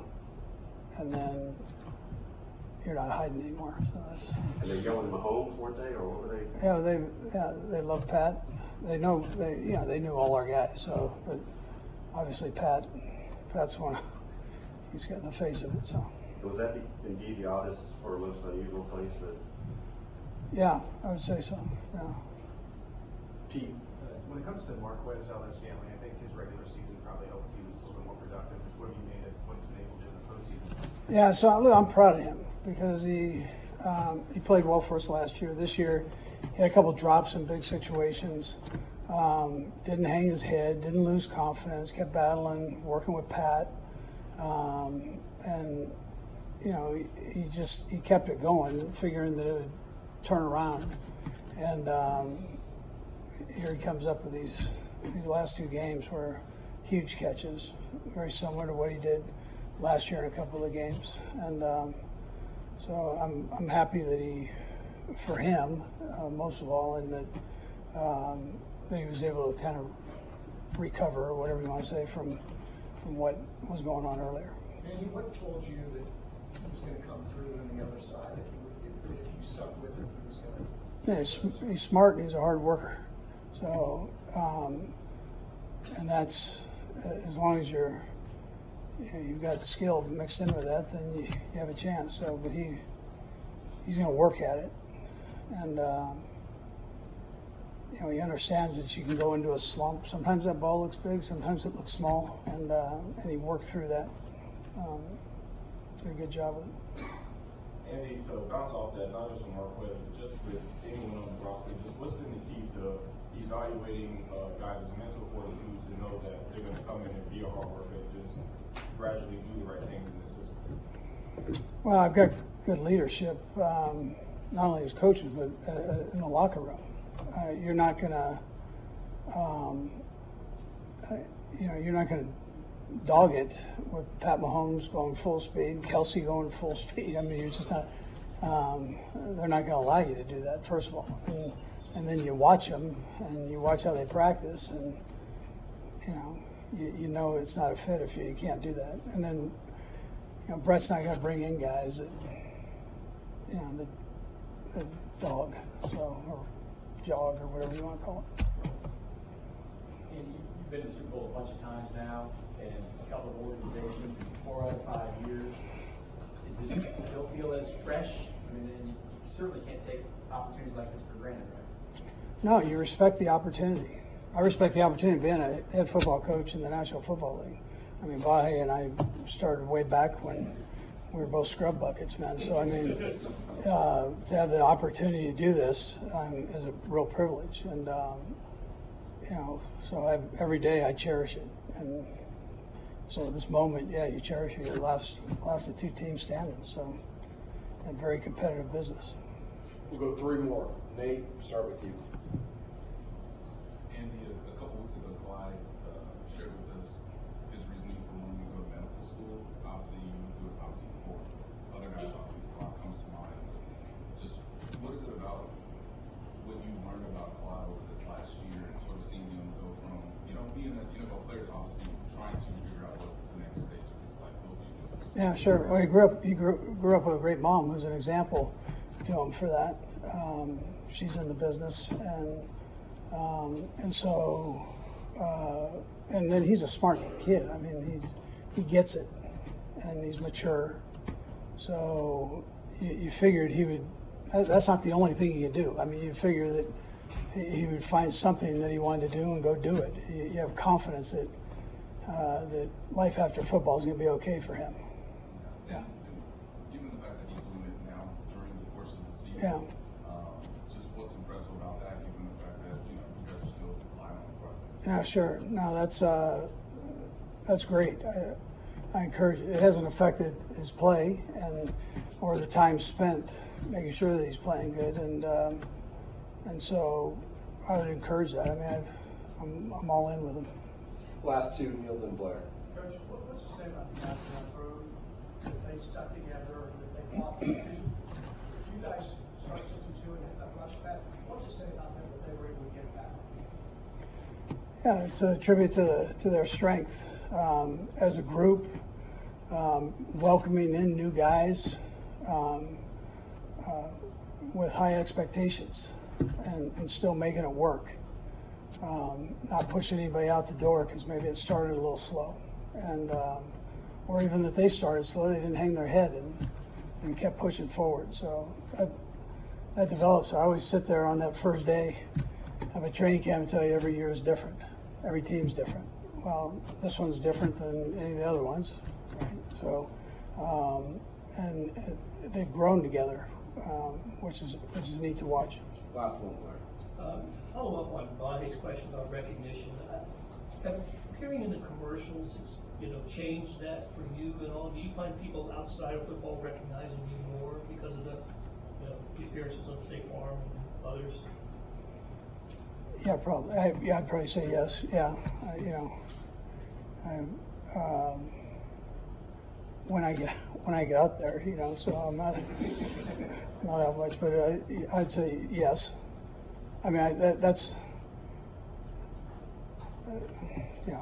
I'd say I don't want to stand up here and sound like a movie star because I'm not very good at that, but I appreciate people enjoying nuggies. Do you have a SAG card? A what? A SAG card? No, I don't think I do. No. All right, thanks, guys. All right, guys. All right, thanks. People enjoying nuggies, man. He is so uncomfortable talking about being recognized outside. He just wants to coach football, man. Deeply uncomfortable. It took some convincing for somebody to in the New Heights podcast to ask him to be part of it. Here's Patrick Mahomes. It was hard to see then that you guys would still be playing now. What were the things you saw then that led you to believe that maybe this was still possible back then? I think I saw more from within the building, just how hard guys were working, how guys were taking it personal when we were losing games and going through that stretch. You kind of know how they react after games if you're going to be in this spot or if you're going to have a chance to be in this spot. And guys weren't happy, and they were putting in the work to get better. And that's what you need in order, whenever you go through adverse times, is guys to continue to work and to continue to get better. Are there specific stories you can? I mean, if you watch the receivers every single day, I mean, they're catching on the side when the defense is up. They're catching after practice, catching before practice. I remember I was walking to lunch one day and Sky's out there just catching by himself. I mean, it's just those guys have that mindset of they're going to continue to get better, and that's been out throughout the whole entire team. We're not wasting any moments in practice. Guys are working on the side. We're trying to get better, and we're not going to let that slide this week either. We're going to try to do the same thing going into the Super Bowl. After that Justin Tucker thing before the game, how did that impact you? Not really at all. I think guys were just ready to play regardless. We just kind of kept it going and kept it moving. Never happened with him before, right? We not to that extent, but we have had that same issue. So we just got to figure out how his warm-up routine and my warm-up routine don't interact. What were you going to do with the 15-yard penalty? It devised a plan when you guys were going to get out there? Say that one more time. I lost it. When Travis said you were going to be out on the field and he missed that kick, you know what you were going to do? Yeah, I was going to chase Travis and just get him back to the sideline. So that would probably been the best decision. Travis, Patrick, asked Andy about this, but just being an underdog with this postseason, it seems like there's no particular enjoyment in the locker room that it has. Is that your perspective of it, and how so? I think for some guys, for sure. I mean, we just haven't had that aspect, so it kind of lit a fire, I think, under some guys, including myself. But at the end of the day, it's playoff games. I mean, you want to win. I mean, this is what you kind of play for, and I think that fire would have been, regardless if we were underdog or not, that fire would have been lit because this is the time of year that you work for and you put in those hard practices for. And I think we have that mindset. If we're going to practice the way we do and we're going to work the way we work, we're not going to let it slide by, and we're going to make sure that we maximize our opportunity every time we're out there. Having the defense that you have, you mentioned having to adjust your mentality. 17-10 games have been a little bit more rare in previous years. How have you had to temper maybe your aggressive mentality when maybe other years may be a little bit more after for them? Yeah, I mean, it's a mixture of everything. I mean, I always want to be aggressive. I always want to take chances, but just knowing when to do that, when is the best opportunity. And you saw us a couple in the second half where I let it go downfield. We just didn't hit on them. I think we just got to execute at a higher level in the second half after watching the film. There were still some chances there, but when you don't execute versus a great defense, drives stall out, and that'll be very similar to this next game we're playing. I mean, that's a great defense that we're going up against, and then we're going to have to be really high execution, kind of like we were in the first half. But negative plays will stall drives out, and then they're a defense that will, once those drives, you have negative plays, those drives won't end with points. Patrick, you said you when to go downfield, when to do that. You seem to have an amazing ability to know the game situation. Yeah, not just whether or not to take a shot, but late in the fourth quarter, you're taking sacks instead of throwing your play. Keep the clock going. Is that something that on the sidelines or the huddle you're constantly talking about? Are you thinking it through, or is it just kind of second? I think it's we have these meetings. Travis hates them. Where we have these meetings where we go over every single situation every single week, and we just go through them. They're long, repetitive meetings, but we actually show film from games in previous years or previous weeks, and they talk through the different stuff. And it gets repetitive, but I listen and I ask questions, and I try to figure out every single situation for every single game. And you saw in the Super Bowl this last year, I mean, we were having that drive, and you want to score points, but as the clock started running down, that last drive of the game, you start letting the clock run a little bit more and try to see if we can end with the football. And it comes from those meetings. And even though guys are in there and it's like an extra meeting that takes like an hour on a Friday or Saturday, whatever it is, those little things are what kind of gets you to this spot. And so that's why I enjoy it. And I know the guys do, even though they get a little bored and tired in them. Patrick, Chelsea seemed to be particularly pumped up last week during the week and before the game, after the game. Just in general, what does his energy do? What does it bring to you and also maybe the rest of the guys? Yeah, I think it brings a ton. It's the energy, and people don't even see it at practice. I mean, the energy that he has, he wants to take every single rep. We have to like get him out of practice just to give him a rest, and he wants to be out there for every single play. And I think that mindset, when you see the Hall of Fame tight end, and he wants to be the guy working the hardest, it raises everybody's standard. It raises the standard of how you practice. It raises the standards of how you prepare. Because you know that guy that's done at the top level wants to continue to do it every single week, every single day. And at the same time, he has a great time doing it. And I think that shows that you can work extremely hard and still have fun coming to work every single day. Patrick, obviously you've been successful in domes throughout your career, playing the Legion. You got lost home to the Raiders. How come you're so comfortable in the dome and you're the home team this time at their place? I don't know. I just like playing football, so it doesn't matter if it's minus 30 or if we're indoors. I'm just going to go out there and try to play the best I can. And I'm sure quarterbacks will tell you that it's easier to throw the football when it's in perfect conditions, so that's probably why. But for me, it's just going out there and competing. I forget Matt was a rookie and then he left and came back. I wonder if there's any difference in him having been a head coach that you can notice. Maybe talk about how he's more decisive now having been a head coach. Yeah, I mean, you learn. I think you learn the good and the bad. And he's been around, I think, other coaches as well, so he has different ideas that he brings. And you can see that last year and you can see that this year.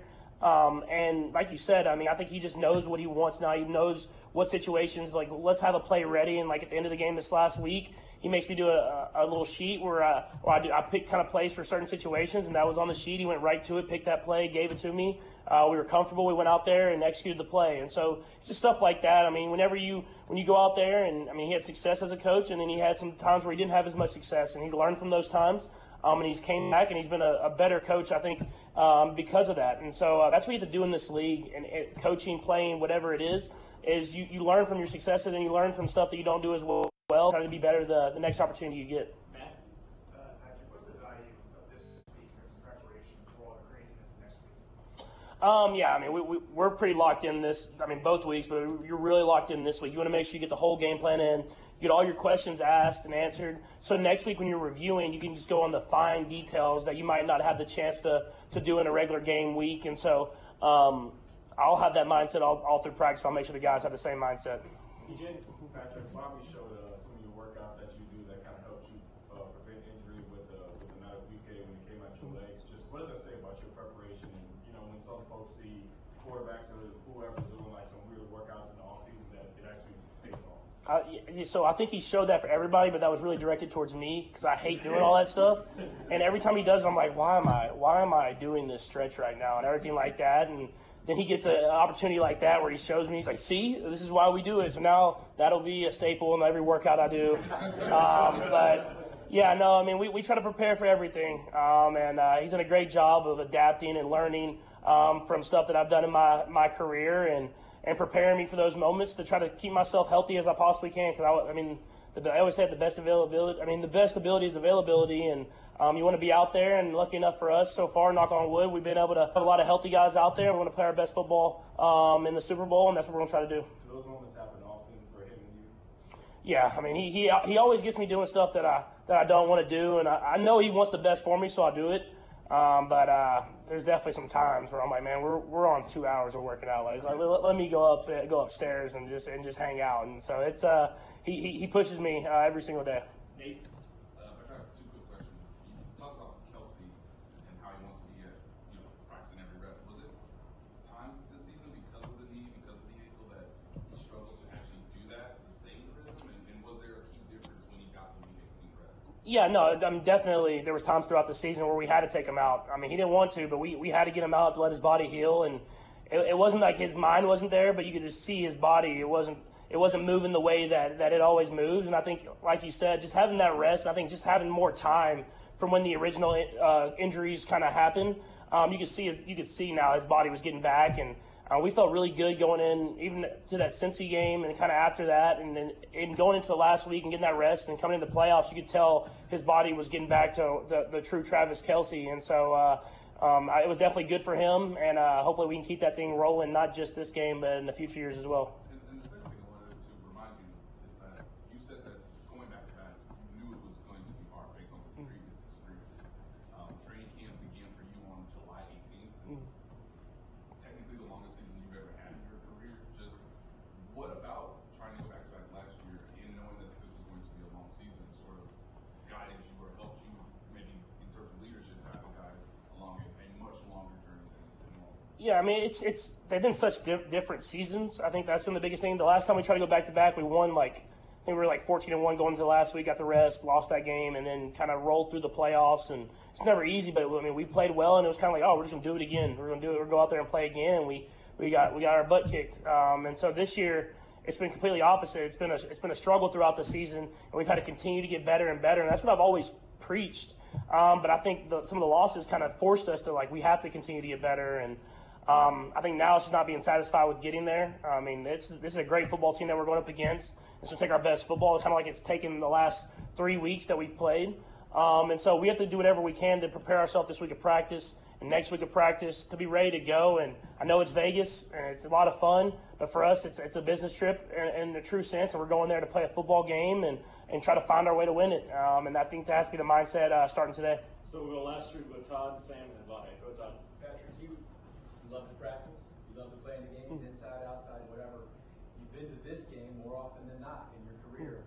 I wonder if you could take me back a couple years ago when you guys lost the AFC title. What was this couple of weeks like for you as someone else was preparing for the Super Bowl? How down were you, and how much did that motivate you to not have that again? Yeah, no, it's tough. Luckily enough, I've been able to go to the Pro Bowl, but I mean, even going to the Pro Bowl and just sitting there, and you're sitting there, and you're like, man, I could be preparing for the Super Bowl, and you take it as an honor, but you're just sitting there, and it's tough, and it's hard to watch the game. And I know, my buddies, I know the last time we went in, my buddies had a Super Bowl party, and they wanted everybody to come over, and I was just like, nah, I'm barely going to be able to watch it. And so I watched it at home just with me and Brittany, and I kind of had it on, and I would kind of walk off and walk back just because I'm a fan of football. But it's tough, and to get that close and not get in the game, and I know it's tougher to get in the game and lose it. So I'll try to keep away from that as well. And so those negative moments are kind of what stick with you the rest of your career. Sam?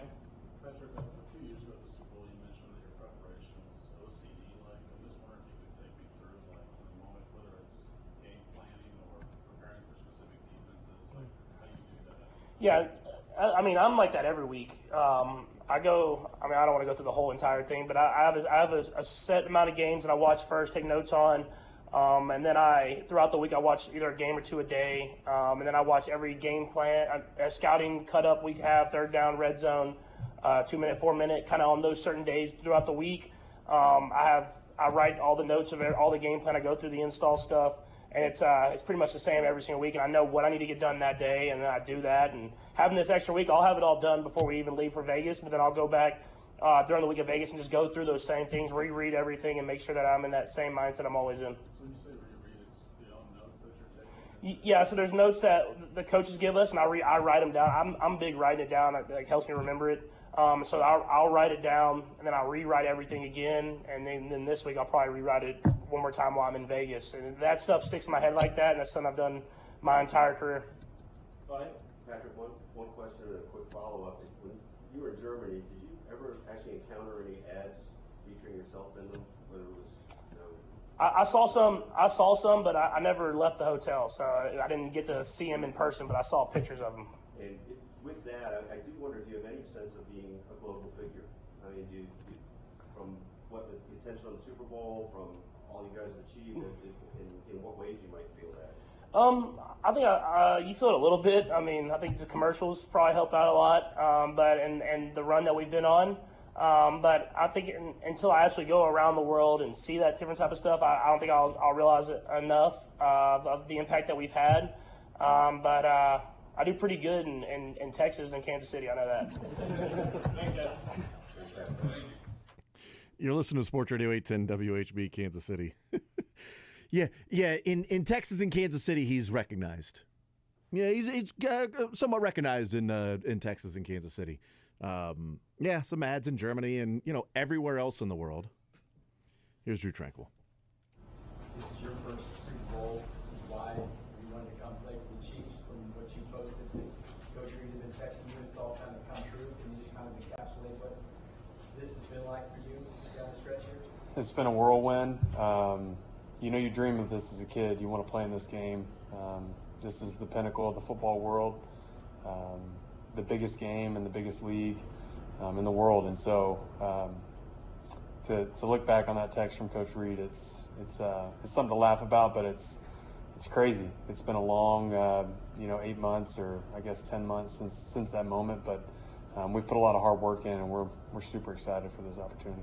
How much of a deeper appreciation do you think you personally might have for being here, just considering you were in the division against them for so many years? Yeah, it's incredible what this organization's been able to do when you talk about stacking years on top of one another. We felt it early in the season, like when you're the defending champs, like you're getting everyone's best every single week. I know when we played the Chiefs, when I was at the Chargers, it was like we were ready for that game, and you circle that game, and you want that game. And to see what Coach Reid and Brett Veach, you talk about our ownership, Clark Hunt, everybody in those decision-making roles, and our coaching staff and the players, to be able to do it year after year after year, it's tough. It's really, really hard. And to be a part of that this year is an experience and something I'll never forget. True. What did you just notice about the way this organization responds to losing? Can you repeat that? What have you noticed just about the way the organization responds to losing a game? Yeah, I mean, winning is the goal in this organization. When you lose, there's a very specific way we go about winning and losing, and it's the same week in and week out. It doesn't matter if it's the preseason, the regular season, or the postseason. The methods for how we deal with and correct and make corrections is really sound here, and they've got tested methods that have worked. And I think that's one of the biggest things I take away is, you look at the postseason and all the excitement and hype that comes with that. Like, as a player, it hasn't felt any different for me from the regular season. I think our coaching staff has done such a good job of keeping our routines, our practice habits, our meetings the exact same. And so preparation, just you kind of stay in your flow. And so they've done a good job, whether we win or lose in that regard. Drew, Travis Kelce seemed particularly pumped up last week. Yeah. Maybe before the game afterwards. I know you're not on the field at the same time, but what does his energy do for you when you see him that way? Well, I think you have to have tremendous leaders, especially at the player level, to win in this league, and that's anywhere. That's business, that's sports. And so Coach Reid kept trying to talk to our team, whether it was before the game or halftime, and Travis would just cut him off with a big yell, and he'd say, "Yeah, that sounds about right. Let's go." And he does that for our team, and we're very thankful to have him. You learned anything about him after a few months now as a teammate that maybe you didn't know from playing against him? When the tough gets going, he's ready. in the wise words of Marshawn Lynch, he's about that action, and he brings it each and every week and turns it on, especially when the lights are bright. Is he pretty irritating to play against? He's just hard to play against. He's super challenging. He's unconventional in what he does. His body movements, the way he's able to get open, whether it's man or zone. He just presents a lot of challenges. He's big, got a big catch radius, and so it makes defending him very challenging, both as a player and probably as a coordinator as well. Speaking of guys who are challenging, like what impresses you about the ways that they deploy Christian McCaffrey? Yeah. Using the slot as well as the run game, everything. Yeah, Christian's as dynamic of a back as there is in the National Football League. You know, people would say he's not the biggest, but he runs with incredible power. It's very evident if you throw on the tape. He's running guys over. His stiff arm is vicious. He's a weapon in the passing game. He can run the route tree. He's elusive in space. Like I mentioned, powerful at the point of contact. And so he's going to be a big challenge for us to stop. Did you know much about Charles Omenihu and Mike Edwards? I didn't know much about him at all prior to coming here, and I've really enjoyed being teammates with him. With that, what's it like when you have three guys who are obviously talented in their own right, but they're trying to make championship defense better?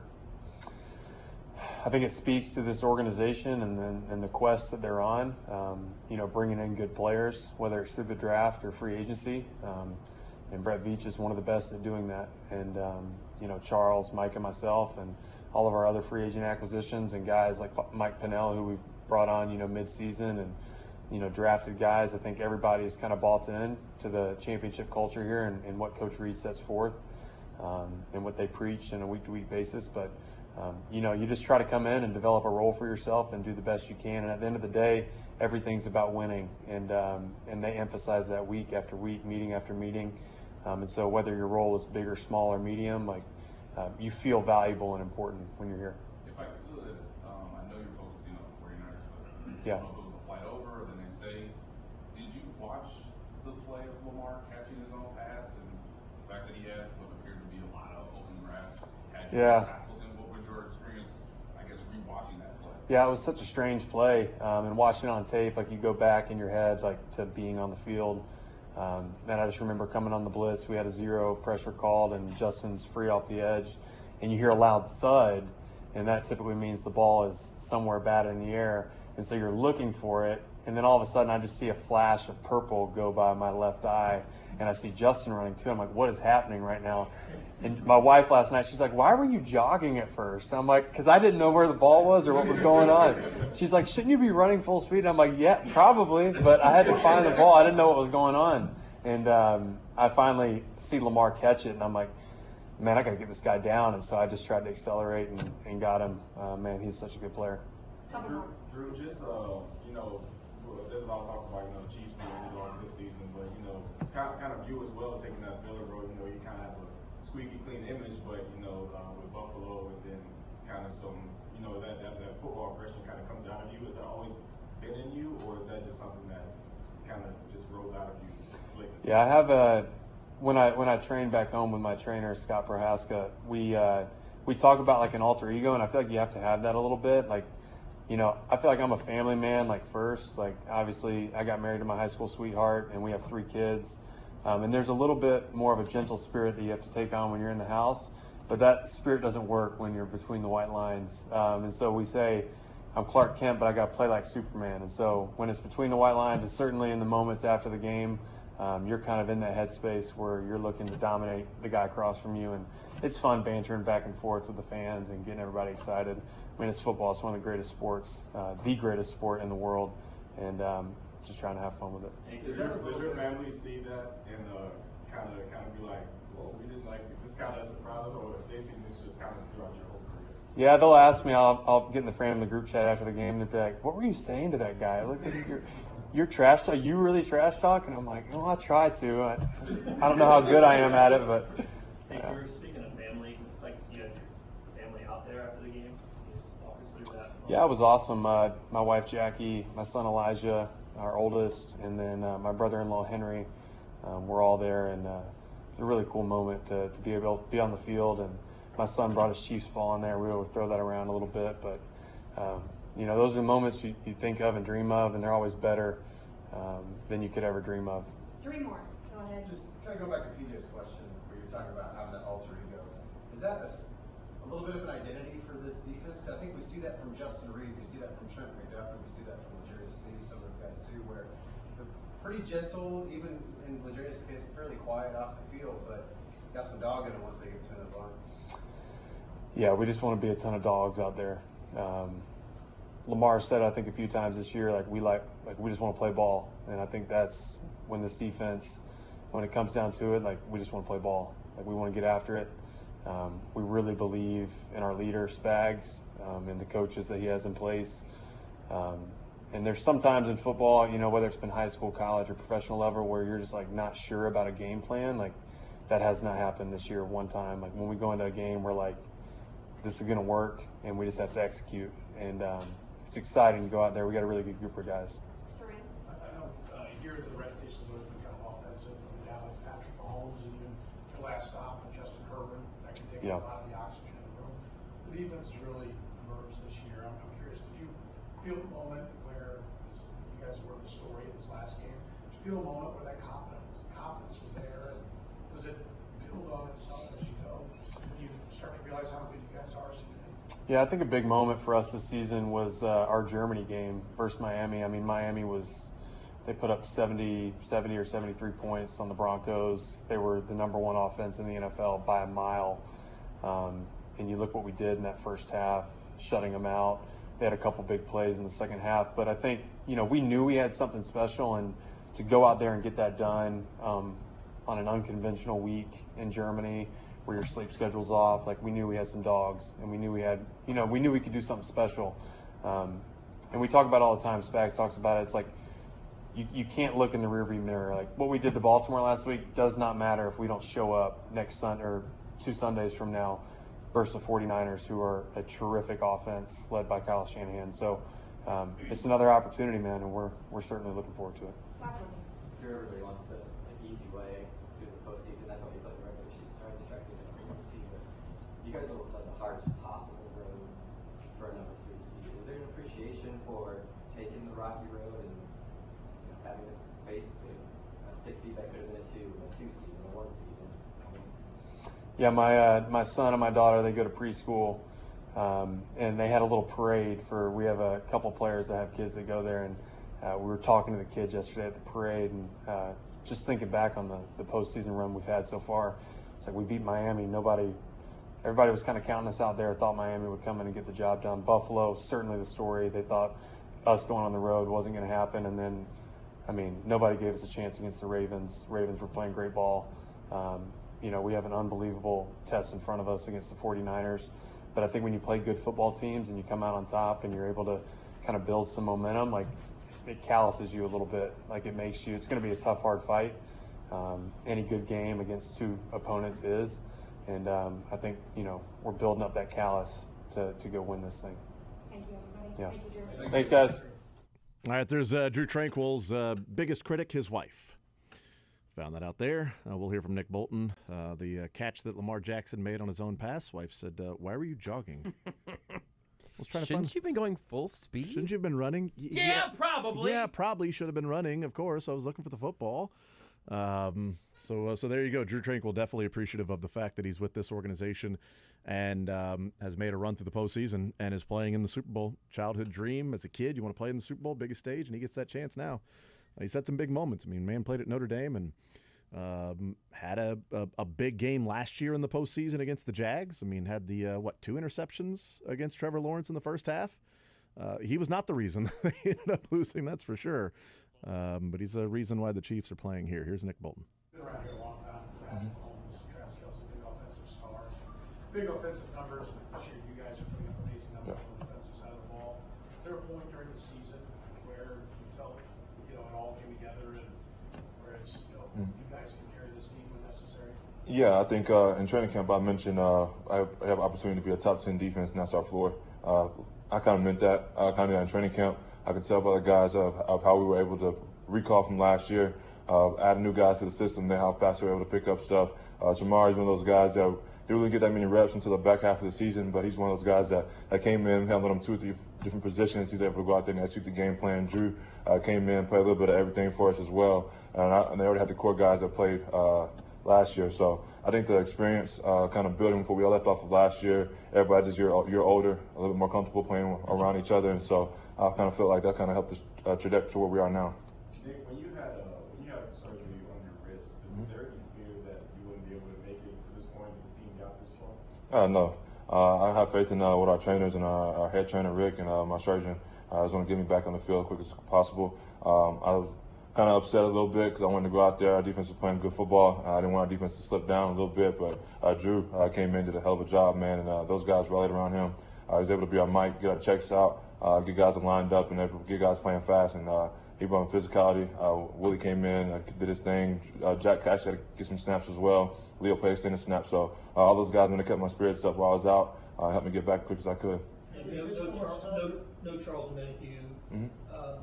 What's his loss going to mean, and how do you absorb that? Yeah, man, it's huge. We missed him early in the season. He came back, was able to produce for us. He's one of those guys, man, that you hate to see him go down. He's worked hard for this moment. He got a chance to play against his old team on that venue and that stage, man. So you feel for him for sure. But yeah, he's going to be one of those guys in the facility. Man's going to make sure he keeps the energy around. We talked to him all last week and early in the week. I actually talked to him yesterday, man. We need your spirits around the facility still. We're going to need your energy. We're going to need your positivity. We're just kind of lean on him a little bit, and he's going to lean on us while he goes through this process. What is his spirit? What is that positivity that he brings? Yeah, man, I think it's just being goofy, man, when we need to be goofy, man. Again, it's like Willie and Chris and like all those guys, man. They let football be fun. You don't really want to get too caught up in just at the big venue, the big stage, the big lights. You kind of want to still have fun. So let your personality show, be yourself. So he makes sure he brings that to the football team. Nick, Spags has mentioned a couple times that you and some of the other guys like the challenge. You like to be challenged, right? So when you look at the personnel they have over there, George Kittle, Christian McCaffrey, Debo, and there's some unique ways that Kyle Shanahan deploys them. Does a game like this get you more excited since you know that the complexity of everything, the chess match that we play in, is at like an elite level? Yeah, I think especially playing my position, you kind of like the mental challenge. Going out there trying to put your best foot forward. But I think when it turns to just getting this game, it's Super Bowl, so you really can't get much more excitement than that. You got a chance to do something that few teams has ever done in history. I kind of think that's the excitement part about it. The challenge part is going out there and executing against their playmakers, man. They're talented on offense. The O-line is great. Quarterback's playing outstanding football, and the running back, well, I know he's all world. So we've got to find a way to limit their explosive plays. We've got to tackle well, and we've got to see if we can force a couple turnovers as well. Speaking of McCaffrey, in the season he's had, you guys faced him his first game with San Francisco. What do you remember about that, and what impresses you about the way he's evolved in that offense? Yeah, I think it's a whole different animal than we played last time. I think he's only had 2 days of practice, I believe, before he played the last game we played against him. And so I know he's a lot more comfortable in what they're doing. They know how to utilize him a little bit better, and they're able to disperse the ball around the other guys. Just aren't trying to get him involved early. So that's going to take all of us. It's going to be all 11. It's going to be a long, gritty game. We're excited for it. Couple more. Nick, I know that you're focused on what's ahead, but reaching the Super Bowl, does it prompt you to look back on the play from last year's Super Bowl? Yeah, I think unsung heroes kind of show up in every game. I think Deion was one of those guys last week. It came down to a huge turnover in the red zone when we needed it the most, and then other guys, Snead has been doing it all year. He was able to create one. Justin Reed almost had him one, and Lamar came and grabbed that one from him, and then Charles, new to the team, able to get a sack, so everything was huge. I also just wanted to ask about what's Patrick like after a loss? Obviously, you guys have lost more games in the regular season than you had the past couple. Yeah.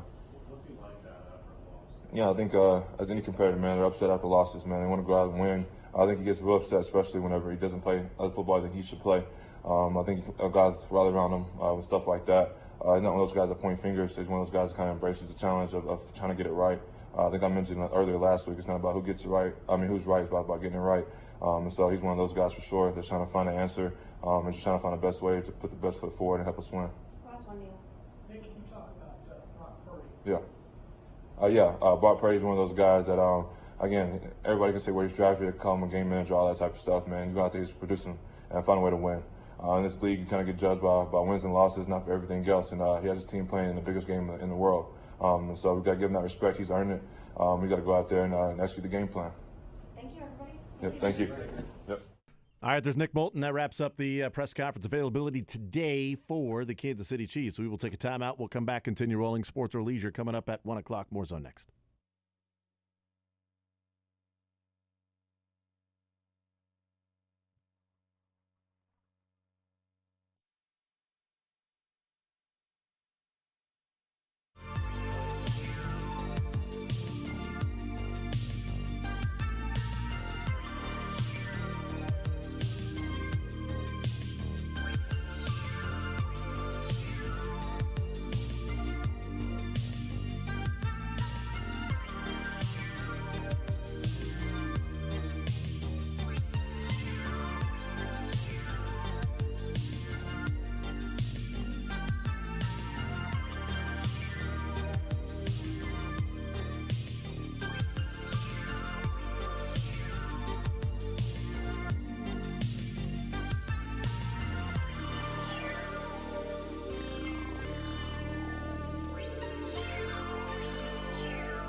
Heard from Andy Reid, heard from Patrick Mahomes, heard from Drew Tranquill, and also Nick Bolton there at the podium. Joe Thuney did not practice today. He is, quote, making progress and not counted out. Now, going into the game on Sunday, they said that I think it was Adam Schefter or one of the NFL reporters, said that Joe Thuney would be out for the game, and it would be a long shot if the Chiefs were to win against the Ravens for him to play in the Super Bowl. I still think it's a long shot for him to play in the Super Bowl, but the Chiefs, Andy Reid saying they are not counting him out yet. Was that somebody used the phrase pec tear last week? Yeah, pectoral tear, which is I can't remember who it was that came from. There's always grades of tear. Yeah, so, absolutely. It just seems like there's still, there, again, maybe even different opinions and stuff. Yeah. So we don't typically hear like, he has a pec injury. He's out for a week. Right. That's not typically what you hear. And if it was somewhere along the 1 or 2 week pec strain timeline that would make some sort of sense, Joe Thuney probably would have played, because that dude is, and look, far be it for me to be like, he definitely would have been as good, bench pressing defensive lineman with one fully functioning pec. But the stuff that he played with a broken hand. I think if it was a matter of pain and not functionality, I think Andy Reid said that on Friday actually, but if it was a matter of pain, Joe Thuney would be playing. Yeah, it's not functional right now. If you think about the muscles you would need to push another person away from you, only having one pec would be really tough. Yeah, the training transfer, the bench press might actually transfer to an offensive lineman more than Patrick Mahomes bench pressing when Bobby Stroop's video comes out and says, oh, look, here's transfer of training. Here's our training. This is what it looks like in practice. This is what it looks like when it's real.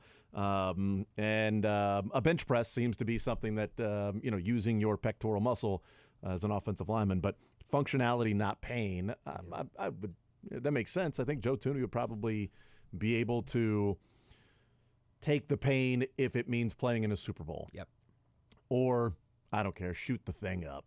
Do what you got to do. I want to get out there and play, whatever it might be. I don't know. But functionally cannot go right now. Making progress, not counted out. We'll see. Still think it's a long shot. Couple things that came out of the press conference with Patrick Mahomes. Signs that this was possible throughout the year. I thought that was an interesting question that, you guys went through some struggles throughout this year. There was frustrations that boiled over, and now you're getting ready to go play in another Super Bowl. And he said that along the way, guys took it personal. Guys weren't happy. They continued to put in work. Nobody was just accepting the struggles at the time, and that was at least a sign that this was possible. I still think it felt like it was a long shot, kind of like Joe Thuney, but a long shot for this team to be playing right now when you come out of that Bills game, when you come out of the Raiders game of like, how's this team going to look? Well, there are some really good teams in the playoffs, and they may be one and done at this point, and just sort of come to grips with the moment that this is not going to be one of those years that we watch this team. Maybe different looking back to like Miami and Philadelphia and a slow start against the Raiders, but it just kept going the wrong direction. I thought it was interesting, too, when asked about the game situations where you take a sack late.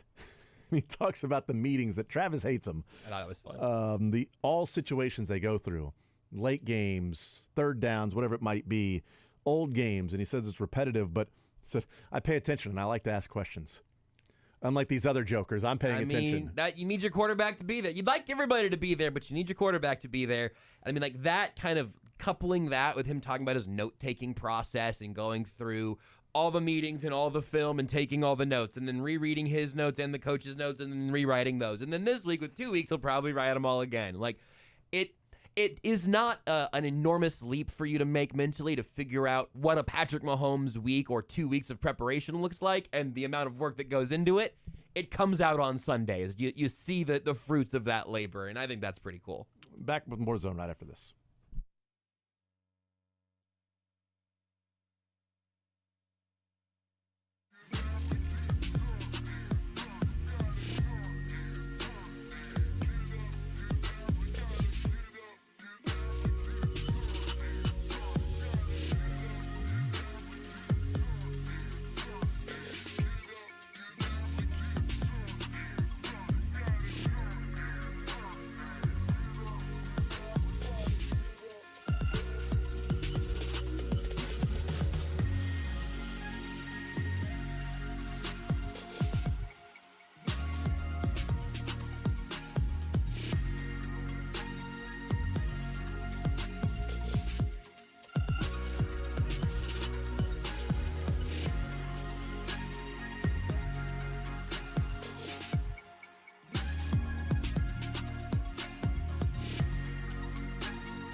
sports bar in Kansas City.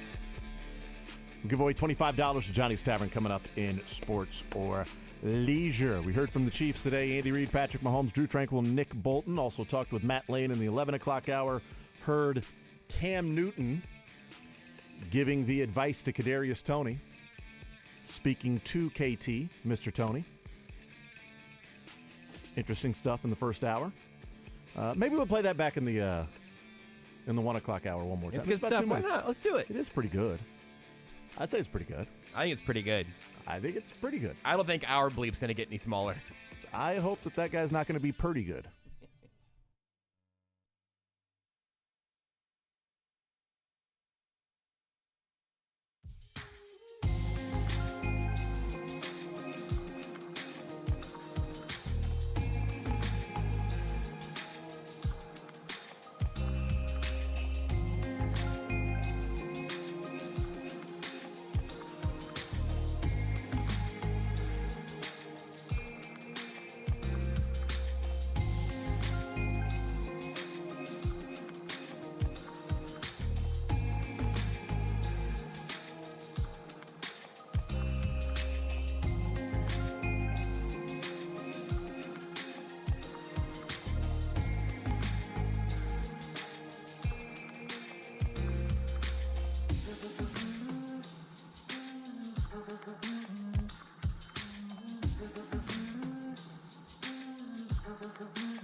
You're into sports, but nothing wrong with a little leisure time.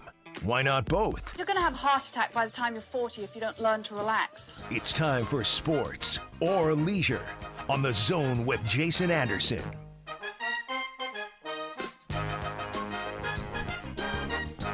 All right, time for a little sports or leisure, 913-381-0810.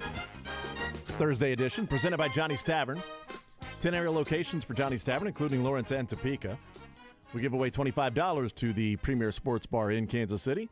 They also have the Monday after a Chiefs game where you get the percentage off whatever the Chiefs score on a specialty pizza, 18-inch New York style, dine-in only pizza. You get that percentage off, and we'll see what percentage off you will get next Monday.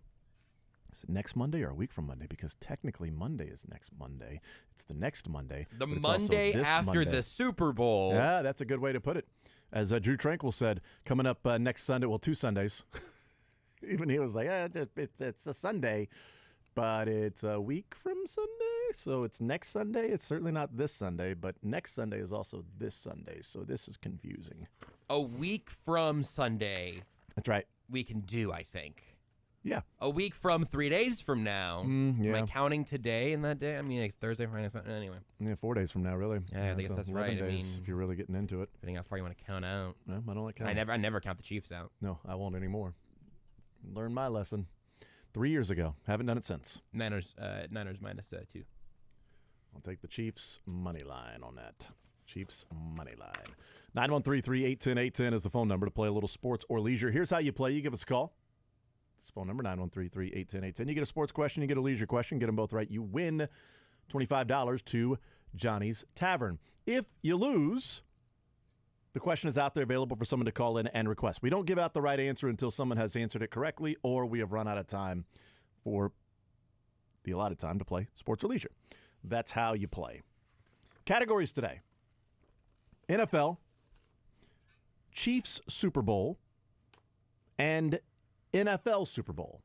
So general NFL, and then questions about the Chiefs in the Super Bowl, specific Chiefs questions and records and things like that, and then some questions about just general Super Bowl. Let's be honest, these are all about Patrick Mahomes in the Super Bowl and things about Patrick Mahomes. So the answer is not Patrick Mahomes. It's questions about Patrick Mahomes' accomplishments and other people that may be, I don't know, around him in those. So love that. So really, it's NFL Super Bowl, but it's Patrick Mahomes starting off point Super Bowl. What about leisure? We've got last few questions from a century ago, questions pertaining to the year 1924 as we hit the new year. It's now February 1st. Let's clean this one out.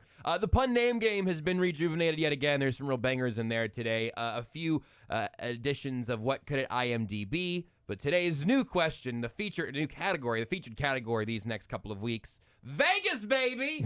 And it's going to be stuff that has something to do with Las Vegas. If I told you what kind of stuff, you wouldn't have to ask for it. So we got Las Vegas-based trivia in addition to a few of the staples. All right, so there we go. Those are the categories. That's how you play the game. I'm ready to go. Josh, you good to go? I'm good to go. I'm all in, Jason. Dylan, are you all in? It's getting kind of hard to believe things are going to get better. Is that for the Missouri basketball? What's that for? Because we haven't used that in a while because we used it a lot during Royals and then Chiefs at times this year when, Christmas Day, et cetera, things like that. But we haven't had to use it in a while. I'm assuming that's for trailing by 20 at one point to Arkansas that had one winning conference before last night, too. I can't play that coming off an Iowa State loss as a KU fan, so I wouldn't be doing that to you. I'm more just trying to faux the lack of enthusiasm for sports or leisure. I love sports or leisure. Whoa! Dump that.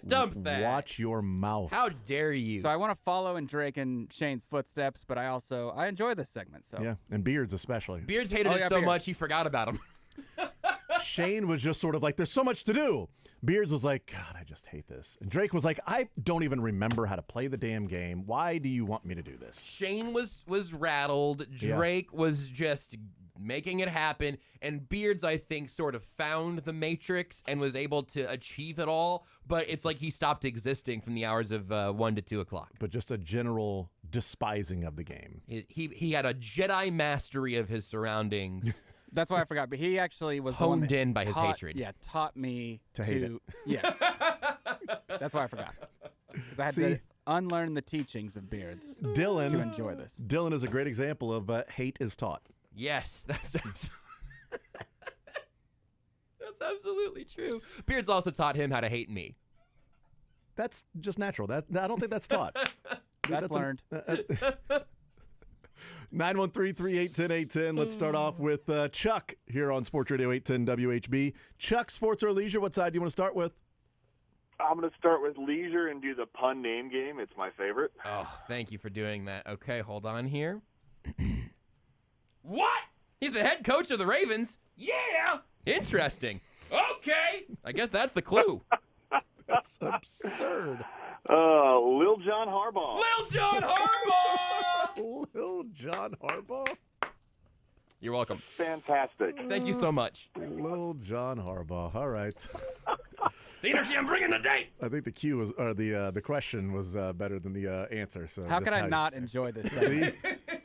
Well, we'll try to get around to how you cannot enjoy it. Yeah, check with Beards. On the sports side, sir, we got NFL. We have Chiefs-specific Super Bowl questions, and we have NFL Super Bowl questions that are really Patrick Mahomes has used as the jumping-off point for the questions. Let's go with Mahomes questions then. All right, very good. Mind you, Mahomes is not the answer to any of these because that would be weird if we said Mahomes questions and then this quarterback plays for the Chiefs currently. No, I feel lied to. We were looking for Blaine Gabbert. Sorry about that. You were out. Let's go with, you know what? Let's go with this one because it's just unbelievable. Patrick Mahomes last year won the regular season MVP, the Super Bowl MVP, led the NFL in passing touchdowns, and led the NFL in passing yards. 3 players have ever done that in their entire career. Accomplish all of those things in their career. It's like winning a Grand Slam in 1 year versus a career Grand Slam. Those accomplishments by 3 different quarterbacks in their career. Mahomes did it last year in 1 year. Can you name 2 of the other 3 players to have regular season MVP, Super Bowl MVP, lead the league in passing touchdowns, and lead the league in passing yards at any point in their career, accomplishing those? Oh, geez. I think Kurt Warner did it. He won regular season MVP and Super Bowl MVP the same year. He is one of them. I'm pretty sure that greatest show on turf. Yeah, Yep. okay. He is one of them. Okay. And then my gut's telling me 49ers, like Montana or Steve Young, one of those 2 guys. Let's go with Steve Young. John, I mean, Montana. Sorry. Montana also wrong. Montana also wrong. Damn it. Chuck, thank you for playing, man. I appreciate it. You got almost there. Thank you for being here for me, Chuck. That's exactly right. You got the little John Harbaugh. Oh, hey, you know what, Chuck? I'll take you to man. Johnny's. Just for asking for the pun name game. There you go. Done. Lil Johnny's. Lil Johnny's. We'll go to Lil Johnny's Tavern. What? Chuck, thank you, man. I appreciate it. 913-381-0810. We'll go Lil Johnny's. Okay. Let's go to, well, Lil John. Yes. Here on Sports Radio 810 WHB, or Big John. I'm not sure. Is this from Robin Hood, Prince of Tides? Or Prince of Thieves, I guess? Prince of Thieves. Prince of Tights, I believe. Yes, that's what I combined it. Men in Tights, Prince of Thieves. The Prince of Thighs. All right, John, sports or leisure, what side do you want to start with? I will start. I'll take that last question. All right, very good. One of the other 2 that in their career has a regular season MVP, Super Bowl MVP, led the NFL in passing touchdowns and passing yards. All of those 4 things at any point in their career combined. I mean, it's got to be Tom Brady, right? And Tom Brady is one of them. That is correct. Tom Brady is one of them. Do you know who the other quarterback is? Well, he said Kurt Warner, right? Yep, Kurt Warner was one. Tom Brady was one, and there's a third. You're already moving on to Peyton leisure. Manning? Peyton Manning is the other one. There you go. All right. Tom Brady, Peyton Manning, Kurt Warner did it all in their career combined. Patrick Mahomes did it last year alone. So there you go. On to leisure with that was without Tyreek Hill, which was a real shocker. Yeah. Leisure with Josh. You have a category you like? I'm going to go for Vegas. I'm a big Vegas guy, so let's see how good my knowledge is. All right. Well, what casino on the Strip is the permanent home of the Beatles' love and gets its name from the false vision of water often seen in the desert? I know this one, actually. I know this one. Mirage. Yeah. It's the Mirage. There we go. We're setting the pace for what this category is going to be like. So there you go. You got Tom Brady. You knew what false water looks like, and now you're going to Lil Johnny's. Yep. Other quarterbacks going to the Super Bowl besides Mahomes is kind of a mirage at this point. So, John, we appreciate it. Well done. Put you on hold. Get your information. Congratulations. Very good. I don't know much about Vegas. Yeah, I don't either. But that would have been my Slumdog Millionaire question, to where you don't have to know all these. You don't have to be brilliant. It just happens to be a question that you have a life experience with. Right. Every time I've gone to Vegas, we've stayed at the Mirage. So I'm like, oh, the Beatles, that's the Mirage. That's Yeah, the Beatles. sure. Yeah, the Beatles everywhere. Didn't even need The the water Mirage. thing. Yeah, that's right. I mean, that's very easy. Yeah, I got Have it. you seen the Beatles show? Have you seen that? No, I there? have not. Okay, all right. No, I haven't gone to any shows It seems in interesting to me, Vegas. but- So I'm not been. So yeah. The only 2 times I've been in Vegas, I sprinted 2 miles in an airport, and one time I got naked in the bathroom. But that was all. I mean, I got redressed in the bathroom also, but that was actually just a Vegas party at your house. I had my underwear on backwards. I mean, Happens to the best of us. Who hasn't done? I got up really early in the morning. You were really into the crisscross thing at the time. It really was. Trying to jump. You know. All right, let's go to Andrew next up on Sports Radio 810 WHB. Andrew, Sports or Leisure, what side do you want to start with? We got to start Vegas. All right, let's go back to Vegas then. Las Vegas is situated on what vast desert of the Sierra Nevada? Oh. True. Gosh. Man. Think about it, work through it, talk through it. It's okay. I feel like we're going to get this. Doesn't feel like a trick question to me or anything. I mean, Just thinking Vegas, thinking desert. What kind of, what desert in the area? man, I don't. Desert for Vegas. I've never really thought about that. Yeah, I haven't either. Seren would know. Yeah, for sure. I thought Seren would just sit here and just ace this whole category if he wanted it. It's actually a lifeline. You can call him right now. You got to have his cell phone, though. You have to actually call his cell phone. I don't. So, that's too bad. It was close. I got it. That'd be something. Yeah, I guess you could ask Dylan if. Well, I can tell you. It's 913. If you wanted to have it. Oh, man. I thought I was going to get. Just throw a desert out there. I don't even know the deserts in the. It definitely wouldn't be less of a desert for sure. Wouldn't be less desert. Nevada. The Nevada Nevada desert. desert. Damn it. Andrew, it's not the Nevada desert. I appreciate it. I would have guessed Nevada desert, too. Sahara. I know at least Sahara is a desert. Yeah, I would have guessed Sahara desert. I feel like that would have been something. Sahara, you know? We got another casino one out there, too. The Nile. Is it the Nile desert? I almost said an answer to another one of the questions, so I'm going to keep that to myself. Yeah, keep it to yourself. Yep. Damn it. Let's go to Avery next on Sports Radio 810 WHB, and there's a question out there. Avery, Sports or Leisure, what side do you want to start with?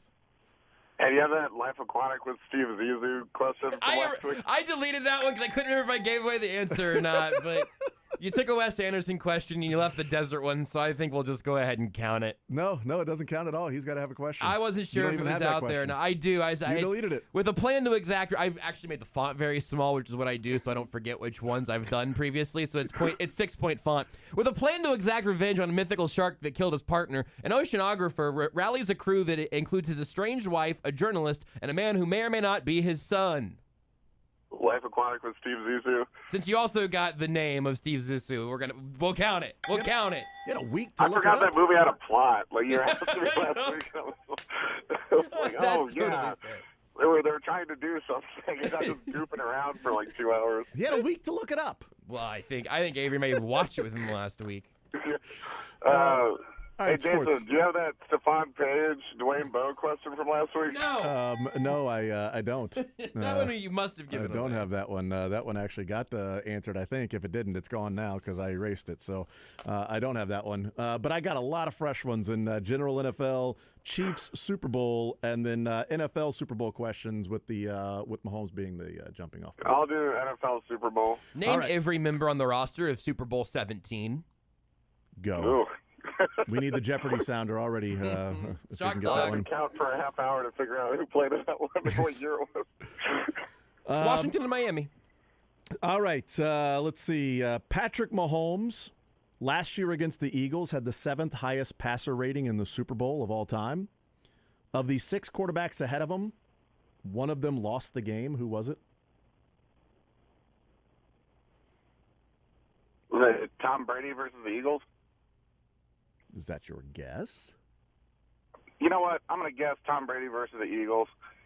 It wasn't Tom Brady versus the Eagles. Going down with the submarine. Avery, it wasn't Tom Brady versus the Eagles. It's pretty close, though. Okay. But it wasn't Tom Brady versus the Eagles. Thank you for playing, sir. Thanks, guys. Have a good weekend. This is a drought for Avery. Whoa, he like doesn't a even desert. love Lebo. I thought He's mad. It's been a while since he's won. Dang. He's in a drought right now. It's like he's in the Sierra Nevada. He's in the Nile Desert right now. I can't name another desert other than the answer, so you just have to go to the next caller. Really? Sorry, I'm out of deserts. Let's go to Greg. I know a lot of desserts. Yeah, desserts. I can rock that. How many desserts do you have? I can name them all. The creme brulee desert. Yes, I'm like the Forrest Gump or the Bubba. I'm like the Bubba in the naming the shrimp with desserts. All right, more like a different Tom Hanks vehicle, actually, because I want to be on a desert island. I see. Let's go to Greg next up on Sports Radio 810 WHB. Greg, sports or leisure? What side do you want to start with? Very bad with the diabetes. Let's go for Las Vegas, please. Fresh question. Not the desert question? No, I think I know it, but I'm not sure. Okay. What casino on the southern end of the Vegas Strip is named after the mythical sword of King Arthur? Excalibur. Bang! Excalibur, indeed. Nice job. On to the And sports I've side. only been there once. Look at that. To Vegas one time or Excalibur once? Both. Did you try to pull it out of the desert? That makes sense. All right, we got general NFL. We have Chiefs Super Bowl, and we have NFL Super Bowl questions that are really around quarterbacks and Patrick Mahomes. Chiefs are in the Super Bowl, baby. Chiefs are in the Super Bowl. You are damn right about that. Let's see.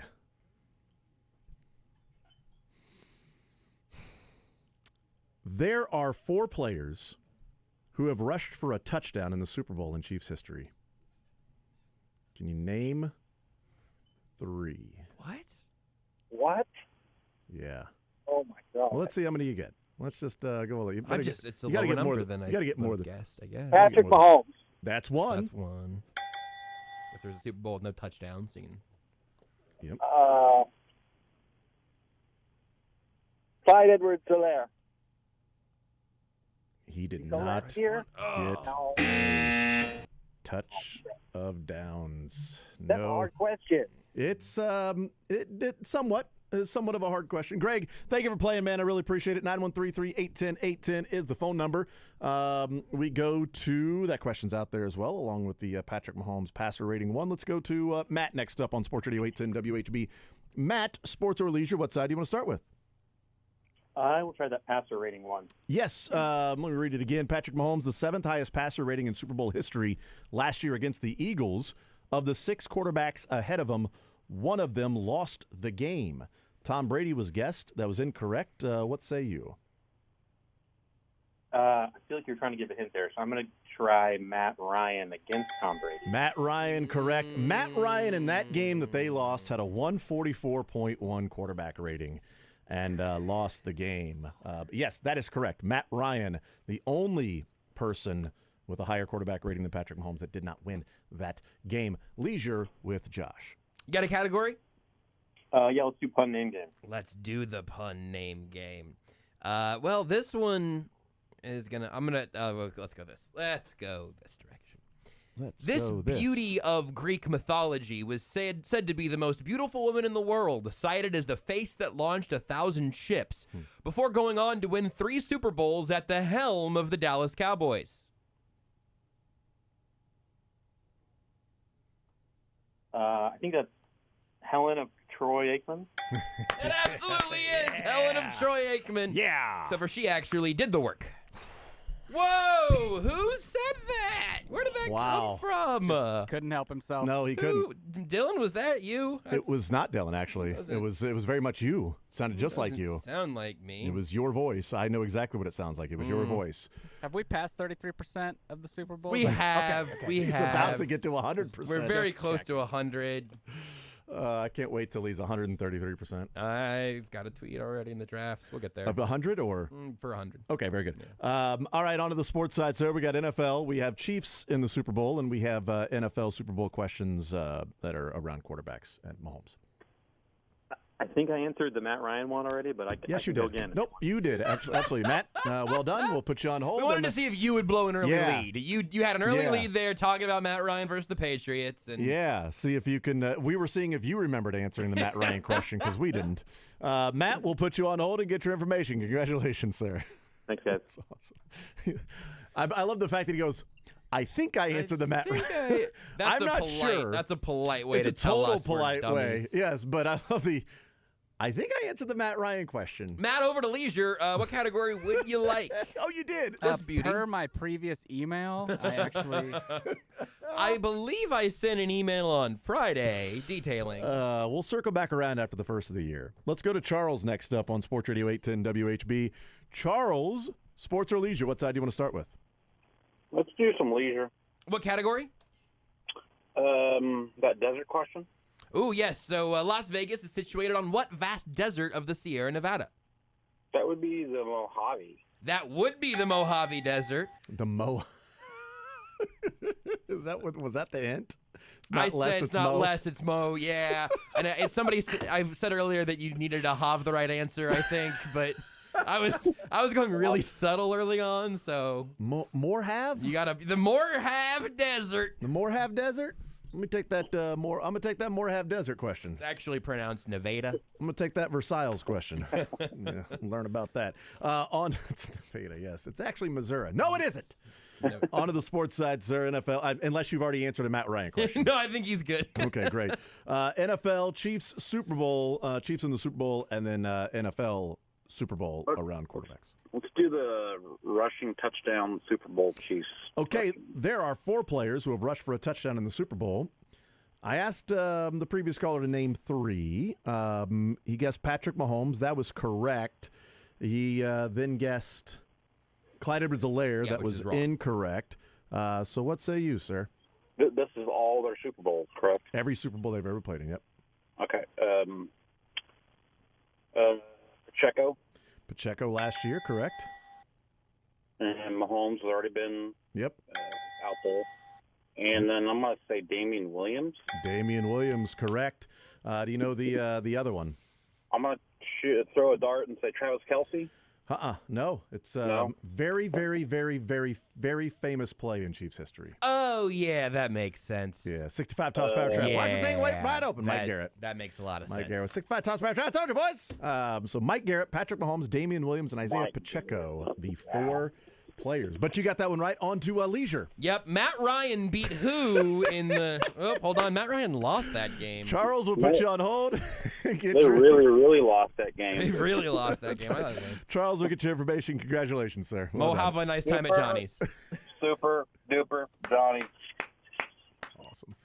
All right, we'll take a timeout. We'll come back, continue playing some sports or leisure right after this. Some sports or leisure and sports again. Sports or leisure. Sports or leisure and sports.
He is wearing a hood and so probably a cap underneath it, I would guess. Looks like he's got a full balaclava situation, but he is out there today in his jersey. Good to know. Just putting that out there before we hear this again.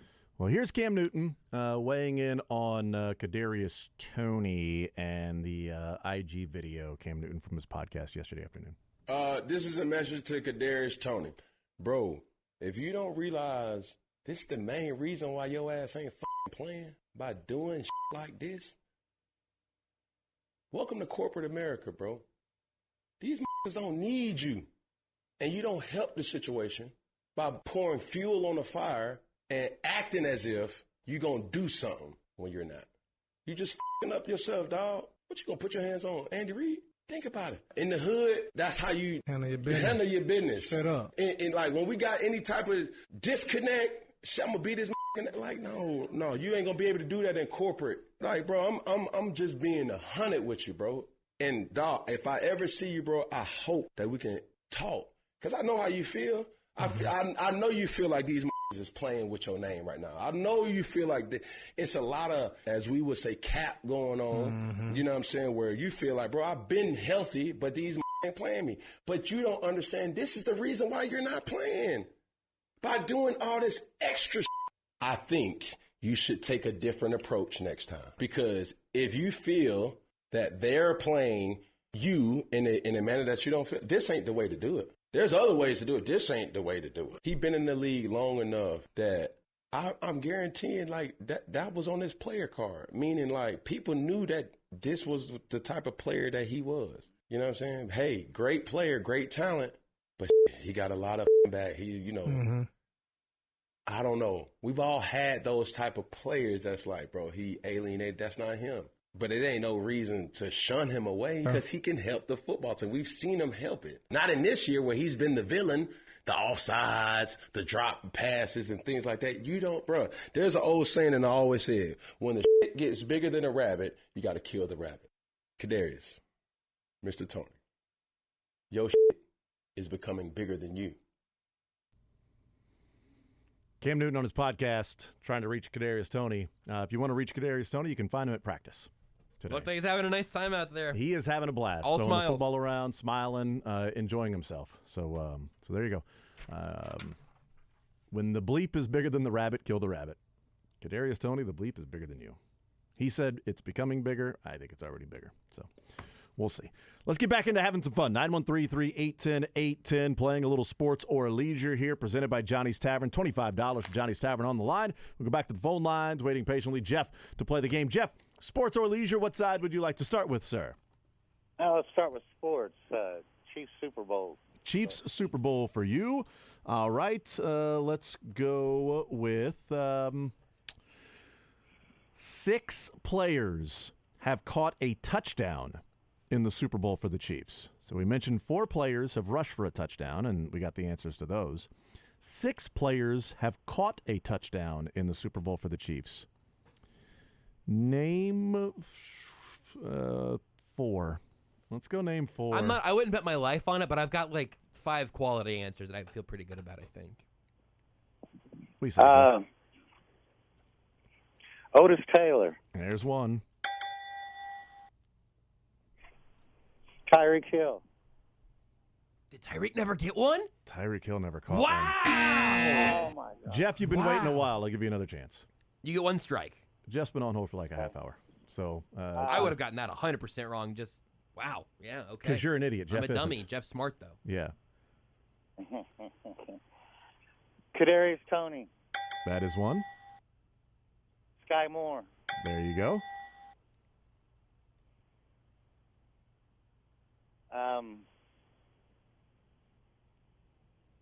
It's so funny that those are 2 correct answers. The 3 correct answers are Otis Taylor, Sky Moore, and Kadarius Toney. All-time Chiefs greats. How many more? There are 3 more, but you need 1 more. Just need 1 more.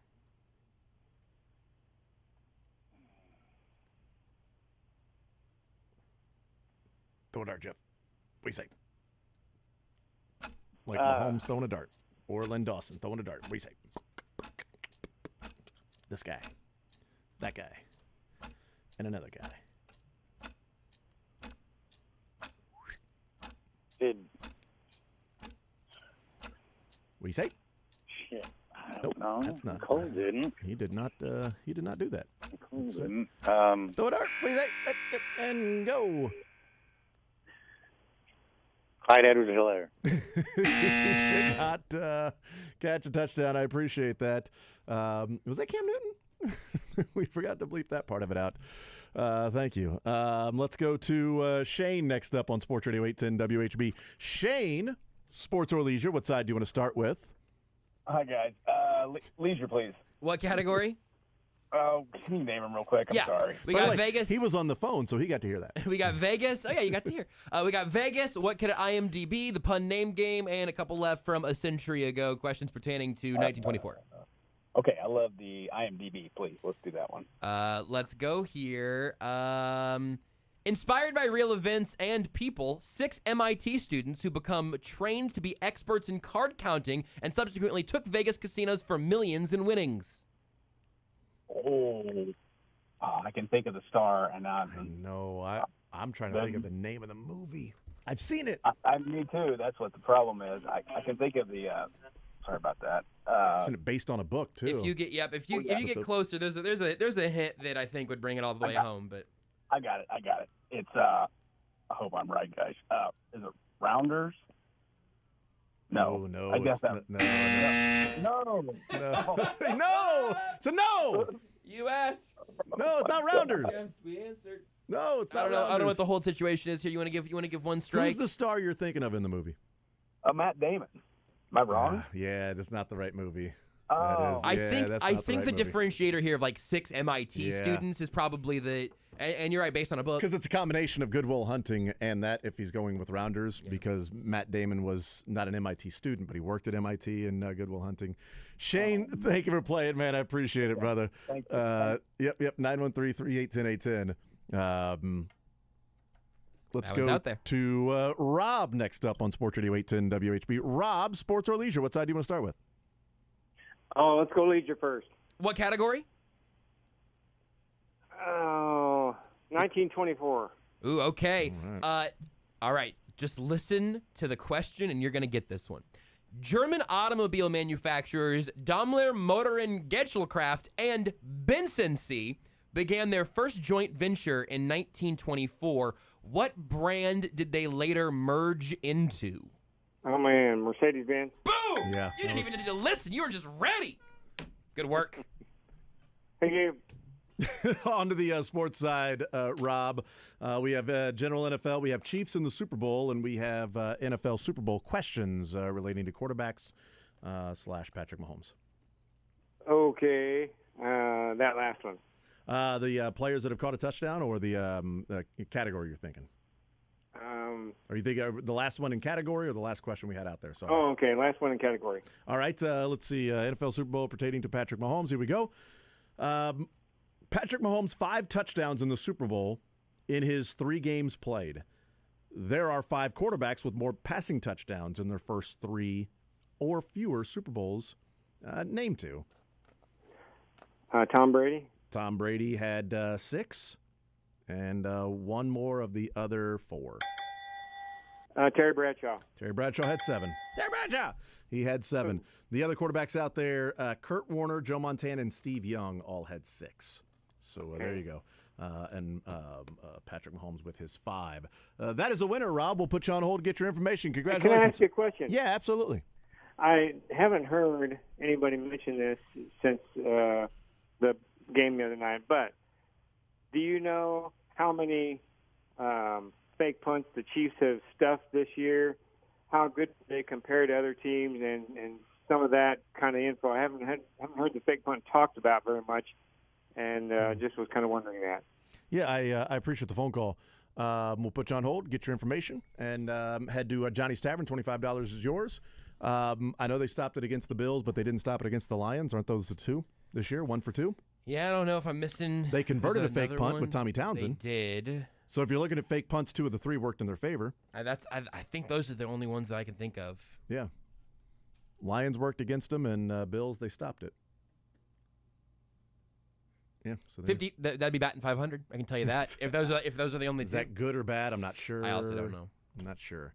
We'll take a timeout. We'll come back, wrap up the show, and if we have time, we'll play some more sports or leisure. If not, we'll just give you the answers that are out there, or at least answers to questions that are out there. More Zone next.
got one, so we'll all find out. I was actually just going to ask that, but you're not going to tell me on the air, are you? There are some Vegas ones in here. Okay, great. Yeah, there are some Vegas ones. You are willing to tell me on the air. I did Fear and Loathing previously, so that one is not in there, but I'll give you all the answers now if you'd like, actually. The sports question we did not get an answer to, and it was 6 players have caught a touchdown in the Super Bowl for the Chiefs. Name 4. The first guess was Tyreek Hill. That was incorrect. Which is shocking. That seems wrong, but right. He had a big catch in a jet chip wasp, but he only played in 2 Super Bowls, and one of those they did not score a touchdown. The guesses that were correct: Otis Taylor, Sky Moore, and Kadarius Toney. The 3 more that are out there, and we only needed 1 more, but the 3 others that were out there: Curtis McClinton caught a touchdown, Damian Williams, and Travis Kelce. Oh yeah, Kelce. The reason I said 4, because typically it's like, well, just name 2, name 3. The reason I said 4 is because there were 3 last year. Yeah. I mean, less than a year ago, there were 3 with Sky, Kadarius, and Kelce.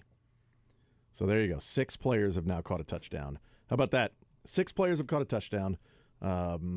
It gained another half when Kadarius Toney and Sky Moore caught one last year, because there have only been 4 in Chiefs history to catch a touchdown in the postseason. Let's hope those numbers increase. Well, that's the thing that's kind of funny. Rashee Rice. Only 1 player on that list will most likely will be active on Sunday. Now, Sky Moore's at practice today. Kadarius Toney's at practice today. They could. Yeah, Kadarius Toney no longer has a hip injury. Right. It seems like he might not play, parentheses, personal, but we'll see. Oh, okay. We'll see where that goes. Well, that would be crazy. Sky could play, but... Because if he's not playing for personal reasons, will he IG live on the morning of the Super Bowl going, they're saying it's personal. I don't have anything personal going on. No personal reasons right now. Trying to say that my feelings are hurt. Don't worry, I'm not hurt right now. Will he do that on Sunday morning? Taylor Swift and all these damn distractions, man. I'll tell you what, dude. He's going to keep them from winning a Super Bowl. If they lose this game, the only thing I can think of is the Taylor Swift effect. Yeah, I think that's... Just the distractions got too large for them. Will she be at the parade if they win? That's actually maybe the most fun one. I think she gets to the game and then probably says, "Hey, listen, you couldn't make it to the Grammys. I'm not gonna be able to make it to the parade. Like that might be our little trade-off here." How quickly does she need to be in Australia to prep for her next shows? Because she has a show on February 16th. In Melbourne, while the parade would be the 14th, unless they move it up to the 13th. Just for her? That'd be tough, though, because they come back on a Monday, and then Tuesday's sort of a recovery, and then Wednesday has been the parade. But if it's the 14th here, does that then make it the 15th in... it does make it the 15th in Australia, but is the date the 16th? Is it the 16th our 16th, or is it their 16th? Because if it's our 16th, it'd actually be the 17th. She would have a couple of days buffer. I know there's a lot of stuff that scientists have been working on, you know, like hunger and the climate and lots of things. You would think that eventually somebody would have figured out how dates and times in Australia work, but no one ever has. No one even knows what month it is in Australia right now. They don't, As soon as you ask them, it changes. Yesterday, it was like, what month is it? I don't know. Is it January? Is it February? Schrodinger's country.